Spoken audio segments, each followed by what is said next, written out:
హరే కృష్ణ ప్రభుజీ, దండవత్ ప్రణామాలండి. హరే కృష్ణ అంటే దండ ప్రణామం అండి అందరికి. హరే కృష్ణ. హరే కృష్ణ ప్రభుజీ, దండవత్ ప్రణామం.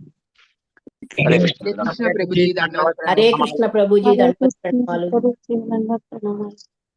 హరే కృష్ణ అండి దండ ప్రణామం అండి. హరే కృష్ణ ప్రభుజీ, దండవత్ ప్రణామ్స్. హరే కృష్ణ అండి దండ ప్రణామం అండి. హరే కృష్ణ అండి అందరికి ఈరోజు క్లాస్ కి స్వాగతం, సుస్వాగతం. హరే కృష్ణ ఈరోజు ప్రభుజీ, మనం ప్రభుజీ. హరే కృష్ణ దండ ప్రణామం అండి. ఈరోజు మనము శ్రీమద్ భగవద్గీత యథాతథము 18వ అధ్యాయము 60వ శ్లోకం గురించి మనము కృష్ణ కథ చర్చించుకున్నామండి. 18వ అధ్యాయము 60వ శ్లోకం దయచేసి అందరూ పడుతుంది. 18వ అధ్యాయము 60వ శ్లోకం ప్రధానంగా ఇది మనము ఒక థీమ్ వైజ్ గా చర్చించుకుంటూ ఈ యొక్క భగవద్గీతలోని 5 అంశాలు చూసుకుంటూ ఇది జీవతత్వం పైన కూడా దీని మీద మనం చర్చించుకుందాం. ఈ కృష్ణుడు దీంట్లో ఏం చెప్తున్నాడు అని చెప్పేసి ముందుగా మనం ప్రేయర్స్ స్టార్ట్ చేసి తర్వాత ఈ యొక్క సందేశాన్ని 18వ అధ్యాయం 20 శ్లోకంలో అర్జునుడికి ఏం సందేశిస్తున్నాడో మనం చేసుకుందాం. ఓం అజ్ఞానతిమిరాంధస్య జ్ఞానాంజనశలాకయా చక్షురున్మిలితం యేన తస్మై శ్రీ గురవే నమః. శ్రీచైతన్యమనోభీష్టం స్థాపితం యేన భూతలే స్వయం రూపా కదా మह्यं దదాతి స్వపదాంతికం. వందేహం శ్రీగురో శ్రీయుతాపదకమలం శ్రీగురోన్ వైష్ణవాంశ్చ శ్రీరూపం సగ్రజాతం సహగణ రఘునాథాన్వితం తం సజీవం సాద్వైతం సావధూతం పరిజన సహితం కృష్ణ చైతన్య దేవం శ్రీ రాధా కృష్ణ పాదాన్ సహగణ లలితా శ్రీ విశాఖామృతాంశ. నమో ఓం విష్ణుపాదాయ కృష్ణ ప్రేష్టాయ భూతలే శ్రీమతే జయపతాకా స్వామినితి నామిని. నమ ఆచార్య పాదాయ నితాయ కృపపదాయినే గౌరకథా దామదాయ నగర గ్రామ తారిణే. నమో ఓం విష్ణుపాదాయ కృష్ణ ప్రేష్టాయ భూతలే శ్రీమతే భక్తి వేదాంత స్వామినితి నామినే. నమస్తే సారస్వతీ దేవి గౌరవాణి ప్రచారిణే నిర్విశేష శూన్యవాది పాశ్చాత్య దేశతారిణే. జయ శ్రీ కృష్ణ చైతన్య ప్రభు నిత్యానంద శ్రీ అద్వైత గదాధర శ్రీవాసాది గౌరభక్త బృంద. హరే కృష్ణ కృష్ణ కృష్ణ హరే హరే, హరే రామ రామ రామ హరే హరే. మూకం కరోతి వాచాలం వంగం లంఘయతే గిరిం యత్ కృపాకరం తమహం వందే శ్రీగురుం దీనతారిణం పరమానందమాధవం. వాంఛా కల్పతరుభ్యశ్చ కృపా సింధుభ్య ఏవ చ పతితానాం పావనేభ్యో వైష్ణవేభ్యో నమో నమః. అనంత కోటి వైష్ణవ భక్త వృంద की जय. नामाचार्य శిల ప్రపాద్ కి శిల గురుదేవ్ కి తాయ గౌర ప్రేమానంద. హరి హరే. హరే కృష్ణ అండి. స్వాగతం, సుస్వాగతం. 18వ అధ్యాయము 60వ శ్లోకం. హరే కృష్ణ. దయచేసి చదవాలనుకున్న వాళ్ళు వీడియోస్ ఆన్ చేయండి, అవకాశం ఉన్న వాళ్ళు. 18వ అధ్యాయము 60వ శ్లోకము.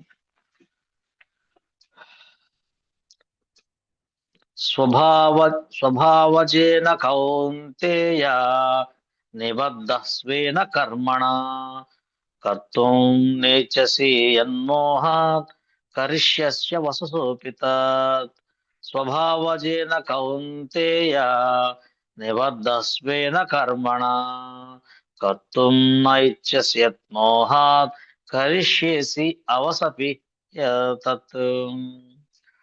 స్వభావజేన నీ స్వభావము నుండి పుట్టిన, కౌంతేయ ఓ కుంతిపుత్ర, నిబద్ధ నియమింపబడి, స్వేన స్వీయమైన, కర్మణ కర్మలచే కర్తుం చేయుటకు నా ఇచ్చసి వాంఛించినచో యత్ ఏది మోహాత్ మోహముతో కరిష్యసి నీవు చేస్తుందువు అవశపి అవసుడవై అవస అపి అవసుడవై తత్ దానిని ఓ కౌంతేయ మోహము చేతనే నీవు ఇప్పుడు నా నిర్దేశారము వర్తించుటకు అంగీకరించుకుంటివి కాని నీ స్వభావము చేత పుట్టిన కర్మ ప్రభావము చే అవసుడవై, ఇక్కడ చాలా ప్రధానమైన పదమాతము, అవసుడవై నీవు తప్పక దానినే చేయుదువు.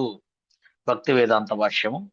ఎవరైనను దేవాది దేవుని నిర్దేశానుసారము వర్తించుటకు నిరాకరించినచో వారికి బలవంతముగా తమ గుణములను అనుసరించి వర్తింపవలసి వచ్చును. ప్రతి ఒక్కరూ ప్రకృతి త్రిగుణములలో ఏదో ఒక గుణ సమ్మేళన ప్రభావమునకు లోనై ఆ విధముగా వర్తించుచుందురు. కాని స్వచ్ఛందముగా దేవాది దేవుని శ్రీకృష్ణ భగవాన్ని దివ్య నిర్దేశానుసారం వర్తించు వారెవరైనను కీర్తిమంతులగదురు. ఓం అజ్ఞానతిమిరాంధస్య జ్ఞానాంజనశలాకయ చక్షురున్మిళితం యేన తస్మై శ్రీ గురవే నమః. నమో ఓం విష్ణుపాదాయ కృష్ణప్రేష్ఠాయ భూతలే శ్రీమతే భక్తి వేదాంత స్వామి ఇతి నామినే. నమస్తే సారస్వతీదేవి గౌరవాణి ప్రచారిణి నిర్విశేష శూన్యవాది పాశ్చాత్య దేశతారిణి. హరే కృష్ణ అండి. మనం 18వ అధ్యాయము 60వ శ్లోకం చూసుకుంటున్నాము. దీంట్లో ఆ స్వభావం చేతిన వచ్చిన కర్మ స్వభావం నుంచి కర్మ ప్రభావం దానికి కంపల్సరీగా అంటే ఖచ్చితంగా నువ్వు చేయవలసే ఉంటుంది. నీ యొక్క స్వభావసరితంగా ఏదైతే నీ కర్మ వచ్చిందో దాన్ని చేయాల్సిందే అని చెప్పేసి ఇక్కడ కృష్ణుడు చెప్తున్నాడు. ఎవరైనా ఈ శ్లోకం చదవాలనుకుంటే దయచేసి హ్యాండ్ రైజ్ చేసినట్టయితే ఈ శ్లోకం ప్రభుజీ హరే కృష్ణ చదవమంటారా? లక్ష్మీజీ మాతాజీ గారు శ్లోకం దాని ట్రాన్స్లేషన్ చదువు మాతాజీ ఒకసారి. హరే కృష్ణ ప్రభుజీ దండవత్ ప్రణామాలండి. 60వ శ్లోకం 18వ అధ్యాయం 60వ శ్లోకం. స్వభావజేన కౌంతేయ నిబద్ధస్వేన కర్మణ కర్తుం నేచ్చసి యన్మోహాత్ కరిష్యస్య వసో అపి తత్. మోహముతోనే నీవు ఇప్పుడు నా నిర్దేశానుసారము పని చేయడానికి నిరాకరిస్తున్నావు. కానీ ఓ కౌంతేయ, నీ స్వభావం వలన పుట్టిన కర్మచే బలవంతంగా నీవు అదే చేస్తావు. హరే కృష్ణ ప్రభుజీ. Thank you Prabhuji. దండవత్ ప్రణామం. స్వప్నలత మాతాజీ గారు. కృష్ణ పరమతి కృష్ణ కృష్ణ రామ రామ హరే కృష్ణ కృష్ణ కృష్ణ కృష్ణ రామ రామ హరే కృష్ణ కృష్ణ కృష్ణ రామ రామ హరే కృష్ణ కృష్ణ కృష్ణ రామ రామ హరే కృష్ణ కృష్ణ హరే కృష్ణ ప్రభుజీ. మోడ్లో ఉన్నాం సత్య ప్రభుజీ. హరే కృష్ణ. సత్తయ్య పయ్యావుల దయచేసి మ్యూట్ చేసుకొని జపం చేస్తున్నట్టున్నారు. ప్లీజ్. స్వభావతి హరే కృష్ణ. దయచేసి ఎవరైతే క్లాస్ వినాలనుకున్న వాళ్ళు దయచేసి కొద్దిసేపు మీ యొక్క జపాన్ని కొంచెం పక్కన పెట్టండి. ఎందుకంటే ఇది కృష్ణుడి యొక్క సందేశము. మనం కొద్దిసేపు వినాలనుకున్నప్పుడు శ్రవణం చేయడానికి ప్రపాద్ వారి గ్రంథాలు మనం అధ్యయనం చేయాలనుకున్నప్పుడు ఆ జపం అనేది క్లాస్ రెండు ఒకేసారి వినకూడదు. అందుకని అవకాశం ఉన్న వాళ్ళు దయచేసి please concentrate the class. Hare Krishna. Sorry. Hare Krishna. చెప్పండి మాతాజీ. స్వభావజేన కౌంతేయ నిబద్ధః స్వేన కర్మణా కర్తుం నేచ్చసి యన్మోహాత్ కరిష్యస్య వసోసి తత్. కరిష్యస్య వసోసి తత్. మోహముతోనే నీవు ఇప్పుడు నా నిర్దేశానుసారము పనిచేయడానికి నిరాకరిస్తున్నావు. కాని ఓ కౌంతేయ, నీ స్వభావం వలన పుట్టిన కర్మచే బలవంతంగా నీవు అదే చేస్తావు. Thank you Prabhuji. హరే కృష్ణ. దండవత్ ప్రణామం. బి శ్రీనివాసరావు ప్రభు గారు చదువుతారండి. ఉందా బుక్ అందుబాటులో? బుక్ లేదు ప్రభుజీ. హరే కృష్ణ ప్రభుజీ. చదువు మాతాజీ. స్వభావజేన కౌంతేయ నిబద్ధస్వేన కర్మణ కర్తుం నేచ్చసి యన్మోహాత్ కరిష్యస్య వసోపి తత్. మోహముతోనే నీవు ఇప్పుడు నా నిర్దేశానుసారం పనిచేయడానికి నిరాకరిస్తున్నావు. కానీ ఓ కౌంతేయ, నీ స్వభావము వలన పుట్టిన కర్మచే బలవంతముగా నీవు అదే చేస్తావు. హరే కృష్ణ ప్రభుజీ. దండవత్ ప్రణామాలు. భాష్యం చదవండి. హరే కృష్ణ. ఒకసారి జననీ మాతాజీ గారు 59వ శ్లోకం ఒకసారి చదవండి. శ్లోకం దాని ట్రాన్స్లేషన్. హరే కృష్ణ.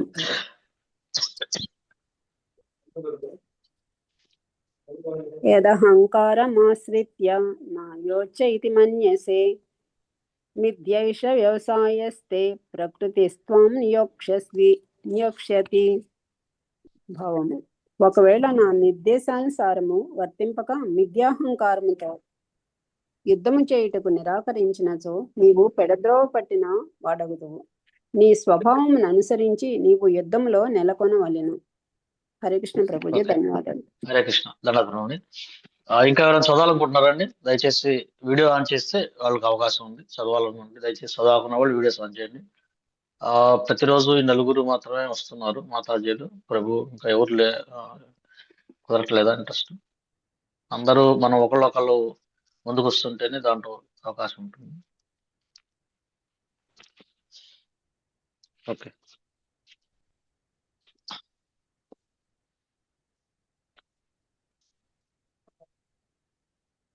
ఓకే. మనము 18వ అధ్యాయము 60వ శ్లోకం చదువుకుంటున్నాము. ముఖ్యంగా ఈ శ్లోకాలు ఏదైతే ఒక టీం వైజ్ చెప్పుకుంటూ మనకి ఉన్న భగవద్గీతలో ఉన్న 5 అంశాలైన ఏదైతే 5 అంశాలు ఉన్నాయో 5 అంశాల మీద మనం చర్చించుకుంటాం. అంటే దీంట్లో ఏం విషయం ఉందని చెప్పి చర్చించుకుంటున్నాము. ఒక్కొక్క శ్లోకంలో ఒక విధంగా. దీంట్లో కూడా జీవుడి యొక్క పరిస్థితి గురించి కూడా చెప్పబడుతున్నారు. మనకి 5 అంశాలైన ఈశ్వరుడు, జీవ, ప్రకృతి, కాలము, కర్మ, వీటి గురించి మనం చర్చించుకుంటున్నాము. దీనికి ముందు అర్జునుడు యుద్ధం చెయ్యను. దయచేసి అందరూ హ్యాండ్ తీసేయండి మాతాజీ, హ్యాండ్ డౌన్ చేసేసేయండి. అప్పుడు మళ్ళా ప్రశ్న అడిగినప్పుడు ఎవరైనా మనం చర్చించడం బాగుంటుంది. ఇదేంటంటే నాకు తెలుసు మీకు తెలియదు, మీకు తెలుసున్నదని కాదు. మనం ఒకళ్ళొకళ్ళం దీని గురించి కొంచెం కృష్ణ కథ చర్చించుకోవడానికి అవకాశం ఉంటుంది. దాని ద్వారా అందరూ కూడా తెలియని వాళ్ళు కూడా తెలుసుకునే అవకాశం ఉంటుంది. దానికోసమని కొన్ని ప్రశ్నలు ఆడడానికి మనం చర్చించుకుందాం. నేనే మాట్లాడతాను కాదు, మీరు కూడా కొంచెం అడుగుతూ ఉంటే కొన్ని విషయాలు మనకి అంత సత్సంగం లాగా ఉంటుంది. కృష్ణుడు యుద్ధం చేయమన్నప్పుడు అర్జునుడు యుద్ధం నేను చెయ్యను అనటానికి ఒక 5 లేదా 6 కారణాలు చెప్తాడు. ఒక 5 నుంచి 6 కారణాలు యుద్ధం చెయ్యను అనడానికి. ఆ కారణాలు ఎవరైనా చెప్తారా? హ్యాండ్ దయచేసి. హరే కృష్ణ ప్రభుజీ. ఓకే, హ్యాండ్ ఇచ్చేయండి. ఓకే, అక్షర సౌజన్య మాతాజీ గారు చెప్పండి. హరే కృష్ణ ప్రభుజీ. అర్జునుడు యుద్ధం చేసే ముందు తనకు అందరూ గురువులు, తనకి విద్య నేర్పిన గురువులు, తన బంధువులు, వీళ్ళందరినీ చూడడం వల్ల వాళ్ళందరినీ సంహరిస్తే తనకి పాపం కలుగుతుంది. అంటే వాళ్ళ కుటుంబాల్లో భార్య పిల్లలు అందరూ ఉంటారు, వాళ్ళందరూ అనాథలు అవుతారు. అలా చేయడం తప్పు అనేది ఒక భావనగా భావిస్తారు ప్రభుజీ. దానివల్ల అంటే చనిపోవడం వల్ల నాకు కలిగే లాభం ఉంది, వాళ్ళకి పాపం అదే తనకి పాపం కలుగుతుందేమో అనేసి అని ఓకే. ఇంకా ఎవరైనా? లక్ష్మీ శ్రీనివాస్ ప్రభు.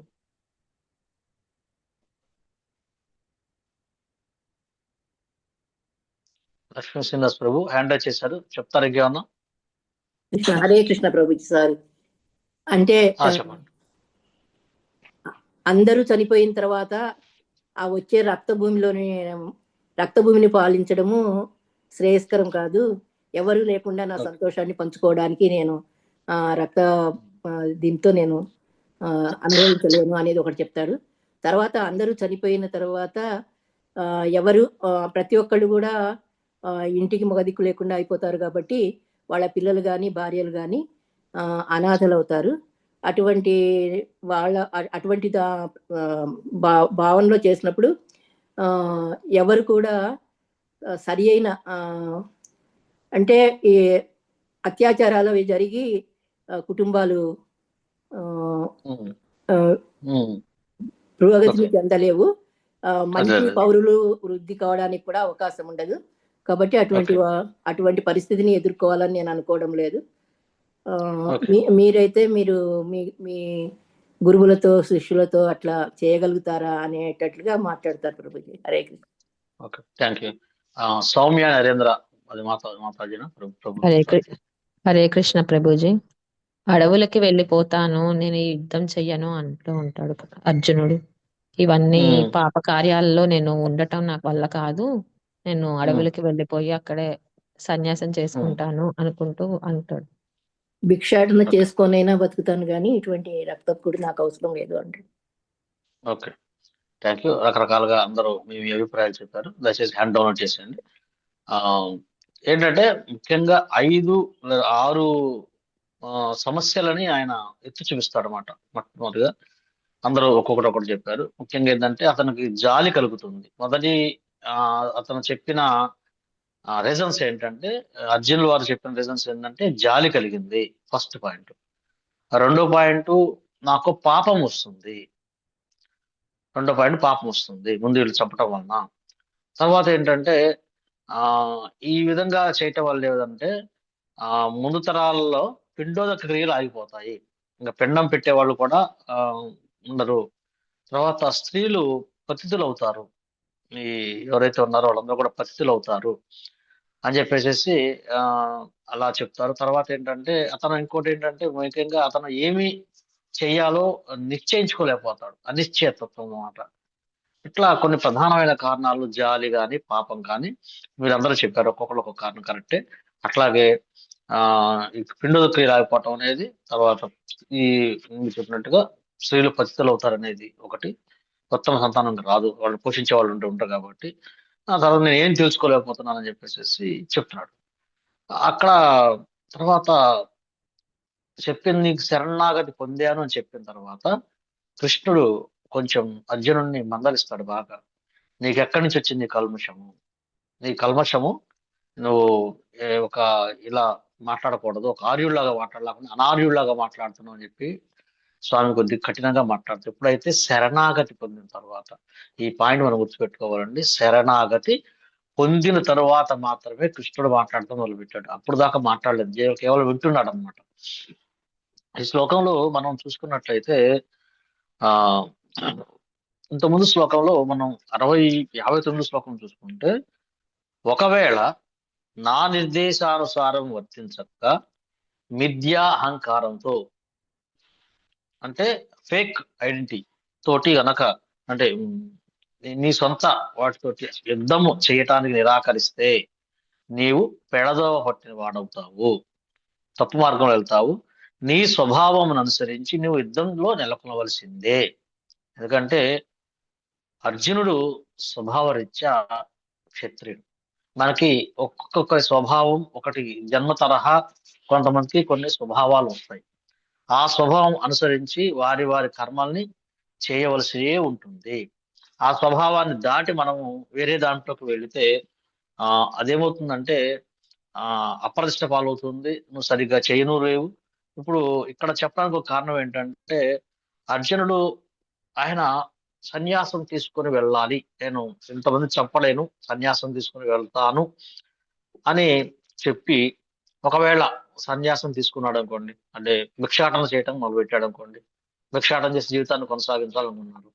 ఇక్కడ భిక్షకు వెళ్ళినప్పుడు ఎవరైనా ఆ భిక్ష వేసినప్పుడు ఎవరైనా ఒక నిందించారనుకోండి, నిందించినప్పుడు ఏమవుతుంది, తనలో ఉండే ఆ పౌరుషం, అతను భిక్షం ఎత్తుకోవడానికి ఉండే లైఫ్ స్టైల్ కాదు ఆయన వెంటనే రియాక్ట్ అవుతాడు, ధనుర్బాణాలు తీస్తారు. లేదా భిక్షం ఎత్తుకోవడానికి వెళ్ళినప్పుడు ఎక్కడో ఏదో అన్యాయం జరిగింది, మరి ఈ భిక్ష చేసే ఆ వేషధారణ కానీ అటువంటి స్వభావం అనుసరించి సాత్వికంగా ఉండాలి. కానీ అక్కడ ఏదైనా అన్యాయం జరిగినా కానీ, ఏదైనా తప్పు జరిగినా, తప్పు చూసినా వెంటనే ఆయనకి ఆవేశం పొంగిపోతుంది, మళ్ళీ ఆయన ఈ యొక్క యుద్ధంని చేయవలసిన అవసరం ఉంటుంది. అందువల్ల ఏంటంటే నీ స్వభావం ఏదైతే ఉందో, నువ్వు క్షత్రియుడివి, నీకు క్షత్రియుడు కాబట్టి నువ్వు యుద్ధం చేయవలసే ఉంది అని చెప్పేసి ఇక్కడ అర్జునుడికి కృష్ణుడు బోధన చేస్తున్నాడు అన్నమాట. నువ్వు ఖచ్చితంగా నీ స్వభావం అనుసరించి నువ్వు యుద్ధంలో నెలకొను, ఒకవేళ నెలకొనకపోతే నువ్వు పెడతోవరు పట్టిన వాడివి, నాశనం అవుతావు అని చెప్పేసి కూడా చెప్తున్నారు అనమాట. అందుకని ఓ కౌంతేయ, మరి నీకు ఈ స్వభావం ఎలా వచ్చింది? మోహం, ఈ విద్యాహంకారం వచ్చిన ఈ భౌతిక ఈ బాడీ కాన్షియస్ లో మోహము, కేవలం ఇక్కడ మోహం చేతనే నువ్వు నా నిర్దేశాలు వర్తించకుండా నా నిర్దేశాలని అంగీకరించట్లేదు. నేను చెప్పే వాటిని ఇన్స్ట్రక్షన్స్ పాటించట్లేదు నువ్వు. కానీ నీ స్వభావం చేత ఏదైతే ఇప్పుడు నేను చేయనంటున్నావు, నువ్వు చేయనంటున్నావు, కానీ నీ స్వభావం నువ్వు అదే చేయాలి. అవసుడవై అంటే తప్పని పరిస్థితి అయ్యి, అదే ఇక్కడ చెప్పి అవసుడవై, ఈ పదం చాలా ముఖ్యం. ఏంటంటే నీకు తప్పదు, ఖచ్చితంగా నువ్వు అదే చేయాల్సి ఉంటుంది, నువ్వు వద్దనుకున్నా సరే అదే చేయాల్సిందని చెప్తున్నారు అనమాట. ఇక్కడ భాష్యంలో ప్రపాదులు వారు చెప్తున్నారు, ఎవరైనా సరే దేవాది దేవుని నిర్దేశానుసారం వర్తించటానికి నిరాకరించినప్పటికీ వారి బలవంతంగా తమ గుణాలను అనుసరించి వర్తించవలసే వస్తుంది. ప్రతి ఒక్కరూ ప్రకృతి త్రిగుణాల్లో ఏదో ఒక గుణ సమ్మేళనంగా ఏదో వర్తిస్తున్నారు. అంటే ఇప్పుడు సపోజ్ ఒక ఆయన మిలిటరీలోనో పోలీస్ డిపార్ట్మెంట్ లో చేస్తున్నారు. ఆ స్వభావాన్ని అనుసరించి కొంచెం యుద్ధం చేయవలసి వస్తుంటుంది, వాళ్ళకి యుద్ధం ఫైట్ చేయాల్సింది ఎమర్జెన్సీలో. కానీ ఏదైనా యుద్ధం వచ్చినప్పుడు మిలిటరీని కానీ పోలీస్ డిపార్ట్మెంట్ కానీ ఎమర్జెన్సీగా గవర్నమెంట్ రమ్మనగానే వెంటనే రావాల్సిందే, కంపల్సరీగా వచ్చి వాళ్ళు ఆ డ్యూటీ చేయవలసిందే, ఎమర్జెన్సీ చేయాల్సిందే. డాక్టర్ గారు ఉన్నారు అనుకోండి, ఎమర్జెన్సీ వచ్చిందంటే వెంటనే వచ్చి అతను వైద్యం చేయవలసిందే. ఎందుకంటే వాళ్ళ స్వభావం అదే కాబట్టి దాని ప్రకారం చేయాల్సిందే అని చెప్తున్నారు. అయితే ప్రపాదులు వారు ఒక గొప్ప విషయం చెప్తారంటే, మీరు మీ స్వభావాన్ని అనుసరించి మీరు ఏదైతే చేస్తున్నారో, వైద్య విద్య చేయొచ్చు, పోలీస్ వృత్తి చేయొచ్చు, లేకపోతే మెకానిక్ చేయొచ్చు, రకరకాల వృత్తులు ఏదైతే ఉందో మీ యొక్క వృత్తి ఉందో, ప్రపాదులు వారు చెప్పే ముఖ్యమైన సందేశం అంటే మీ స్వభావాన్ని అనుసరించి చేయండి, కానీ దాన్ని కృష్ణ భక్తి భావంలో చేయండి, దాన్ని కృష్ణుడితో సమ్మేళనం చేయండి. కృష్ణుడితో సమ్మేళనం చేసినట్లయితే ఖచ్చితంగా అది కృష్ణ చైతన్య కర్మ అవుతుంది మనకి అనే విషయాన్ని ఇక్కడ చెప్తూ, స్వచ్ఛందంగా ఇక్కడ మనం అర్థం చేసుకోవాలి, శరణాగతి ప్రధానమైందంటే ఎప్పుడైతే మనం శరణాగతి పొందుతామో దేవాది దేవుడైన శ్రీకృష్ణ భగవానుడే నిర్దేశానుసారం నేను చేస్తున్నాను అని వారెవరైనా సరే కీర్తివంతులు అవుతారు, కేవలము వాళ్ళు కీర్తివంతులు అవుతారు అని చెప్పేసి ఇక్కడ భాష్యంలో ప్రపాద్ వారు చెప్తున్నారు. ఈ యొక్క సన్యాసం యొక్క పరిపూర్ణత్వం ఈ యొక్క అధ్యాయం పేరు. మనం దీంట్లో నుంచి కొన్ని చూద్దాము. ప్రపాదుల వారు ఈ యొక్క శ్లోకాన్ని సంపూర్ణ శరణాగతి పొందాలి, మీరు శరణాగతి పొందాల్సిన అవసరాన్ని, ఎందుకంటే చెప్పిన అవసేన నువ్వు ఖచ్చితంగా ఆ పని నువ్వు చేయవలసే ఉంటుంది, నీ యొక్క స్వభావాన్ని అనుసరించిన కర్మ చేయాల్సి ఉంటుందని చెప్పేసి చెప్తున్నారు అన్నమాట. ఉదాహరణకి ఒక చూసుకుంటే ఈ ప్రకృతిలో మనము స్వేచ్ఛగా ఉండాలన్నా సరే కుదరదు మనకి. ఒక ఉదాహరణ ఇస్తున్నారు మనకి, గాలిపటము జీవుడు అనే ఒక ఉదాహరణ చెప్తే ఏంటంటే, జీవుడు స్వేచ్ఛగా ఉండాలని చెప్పేసి ఎప్పుడు ఎగరాలని గాలిపటంతో పోల్చుకుంటే జీవుడిని అది స్వేచ్ఛగా నేను ఎగరాలనుకుంటుంది అనమాట. కానీ గాలిపటం ఎంత ప్రయత్నించినప్పటికీ కూడాను అది గనక ఆకాశంలోకి వెళ్ళిన తర్వాత గాలి వీచే దిశలో, అంటే ప్రకృతి, గాలి వీచే దిశ అంటే ప్రకృతి, దాని ప్రకారం వెళ్ళవలసింది తప్పితే ఇది దాని స్వచ్ఛందంగా ఈ దిశలో వెళ్ళాలంటే కుదరదు. అయితే మరి ఎవరైతే ఈ గాలిపటం లాగే వ్యక్తి ఎవరైతే ఉన్నట్టయితే ఆయన దాన్ని చెల్లాచెదురు కానికుండా ఒక సరి అయిన ఆ గాలి వెళ్ళే దిశలోనే సరి అయిన దిశలో వెళ్ళటానికి ప్రయత్నం చేస్తాడు. ఆ గాలి పట్టాన్ని లాగే వ్యక్తి ఎవరైతే ఉన్నారంటే అతను కృష్ణుడు గురువు. అంటే కృష్ణుడి నిర్దేశంలో గురువు ఏం చేస్తాడంటే ఆ దారం అనేది అయితే ఉందో ఆయన చేతిలో ఉన్నట్టయితే ఆ ప్రకృతికి అది కొట్టుకుపోకుండా సరైన విధానంగా వెళ్లే విధంగా దాని నియమిత స్వేచ్ఛతోటి చక్కగా ఎగరటానికి అవకాశం లభిస్తుంది. అలా కాకుండా కనుక నా ఇష్టం వచ్చినట్టు నేను ఎగిరిపోవాలనుకుంటే ఆ దారాన్ని వదిలిస్తే ఏమవుతుంది, అది ఇష్టానురాజ్యంగా ప్రకృతిలో అది అక్కడికి వెళ్ళిపోయి ఎటువంటి చిగిరిపోయి చినిగిపోతుంది అనమాట. అందుకని మనకి మన కర్మానుసారం మనం చేసే వృత్తి ఏదైనా సరే మనం సక్రమంగా చేయాలంటే మనము కృష్ణుడితో అనుసంధానం అయి ఉండాలి. అది గురువు ఏదైనా కృష్ణుడి గురించి చెప్తారు కాబట్టి గురువుకు కృష్ణుడికి మనము అనుసంధానం అయి ఉన్నట్టయితే ప్రపాదులు చెప్తున్నారు, మీరు కృష్ణ సంబంధంలో కనుక మీ కార్యాలు చేసినట్లయితే దానికి ఎటువంటి ఆటంకం ఉండదు, చక్కగా మీరు మీ స్వభావాన్ని ఇంకా చక్కగా మీరు చేయవచ్చు అని చెప్పేసి చెప్తున్నారు అనమాట. ప్రపాదులు ఏం చెప్తున్నారంటే ఈ శ్లోకం ద్వారా కూడాను మనుషుల యొక్క వాదన ఏంటంటే, మనుషులు మేము స్వతంత్రంగా పనిచేస్తున్నారు అనుకుంటారు, అందరూ కూడా మేము స్వతంత్రంగా పనిచేసుకుంటున్నాం, అదే మోహము. కానీ నిజానికి వారు ప్రస్తుత కర్మలు గత కర్మల అనుసారంగా ఈ త్రిగుణాల స్వభావం చేత బంధించబడ్డారు అనే విషయం మనకి ఇక్కడ చెప్తున్నారు అనమాట. ఆ మోహం వల్లనే ఇలా చేస్తుంది. మోహం అంటే ఏంటంటే ఈ గుణాల ప్రభావం వలన గత జన్మలు కానీ ఈ జన్మలు కానీ చేసిన ఈ కర్మల వల్ల బంధించబడుతూ ఉన్నారు. మరి నిజమైన స్వాతంత్రం కావాలంటే ఏం చేయాలంటే మనము ఈ నిస్సహాయత నుంచి, అంటే మనం వద్దనుకున్న పని చేయాల్సి వస్తుంది, దాన్ని బయటపడాలంటే అప్పుడు జీవుడు తన యొక్క స్వంత కర్మ ఫలాలని వదిలివేయాలి. సొంత కర్మ ఫలాన్ని వదిలేసేసి, అంటే మనం ఏ వృత్తి చేస్తున్నామో ఆ వృత్తిని దైవ సంబంధంలో మనం చేస్తూ మనం గనక ఈశ్వరుడి యొక్క కర్మలలో భక్తిలో మనము భాగం కావాలి అని చెప్పేసి మనకి దీని ద్వారా చెప్తున్నారు. అయితే ఈ యొక్క మన స్వభావాన్ని అనుసరించి చేస్తే ఎలా ఉంటుందని చెప్పేసి ఒక చిన్న మనకి మహాభారతం వనపర్వంలో ఒక చిన్న స్టోరీ ఉంటుందండి. మహాభారతం వనపర్వంలో అది ఒకసారి నేను చెప్తాను. ఈ స్వభావాన్ని అనుసరించి మనము ఎలా చేయాలి అని చెప్పేసి మహాభారతం వనపర్వంలో ఒక విషయం.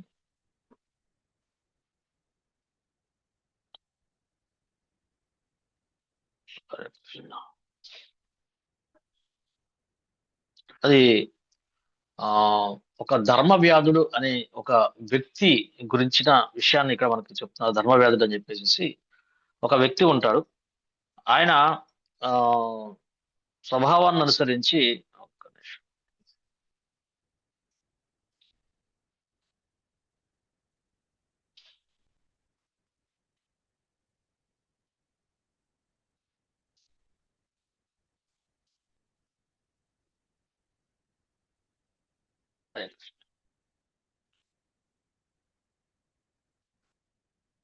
ఒక మంచి యువకుడైన ఒక సన్యాసి ఉండేవాడండి.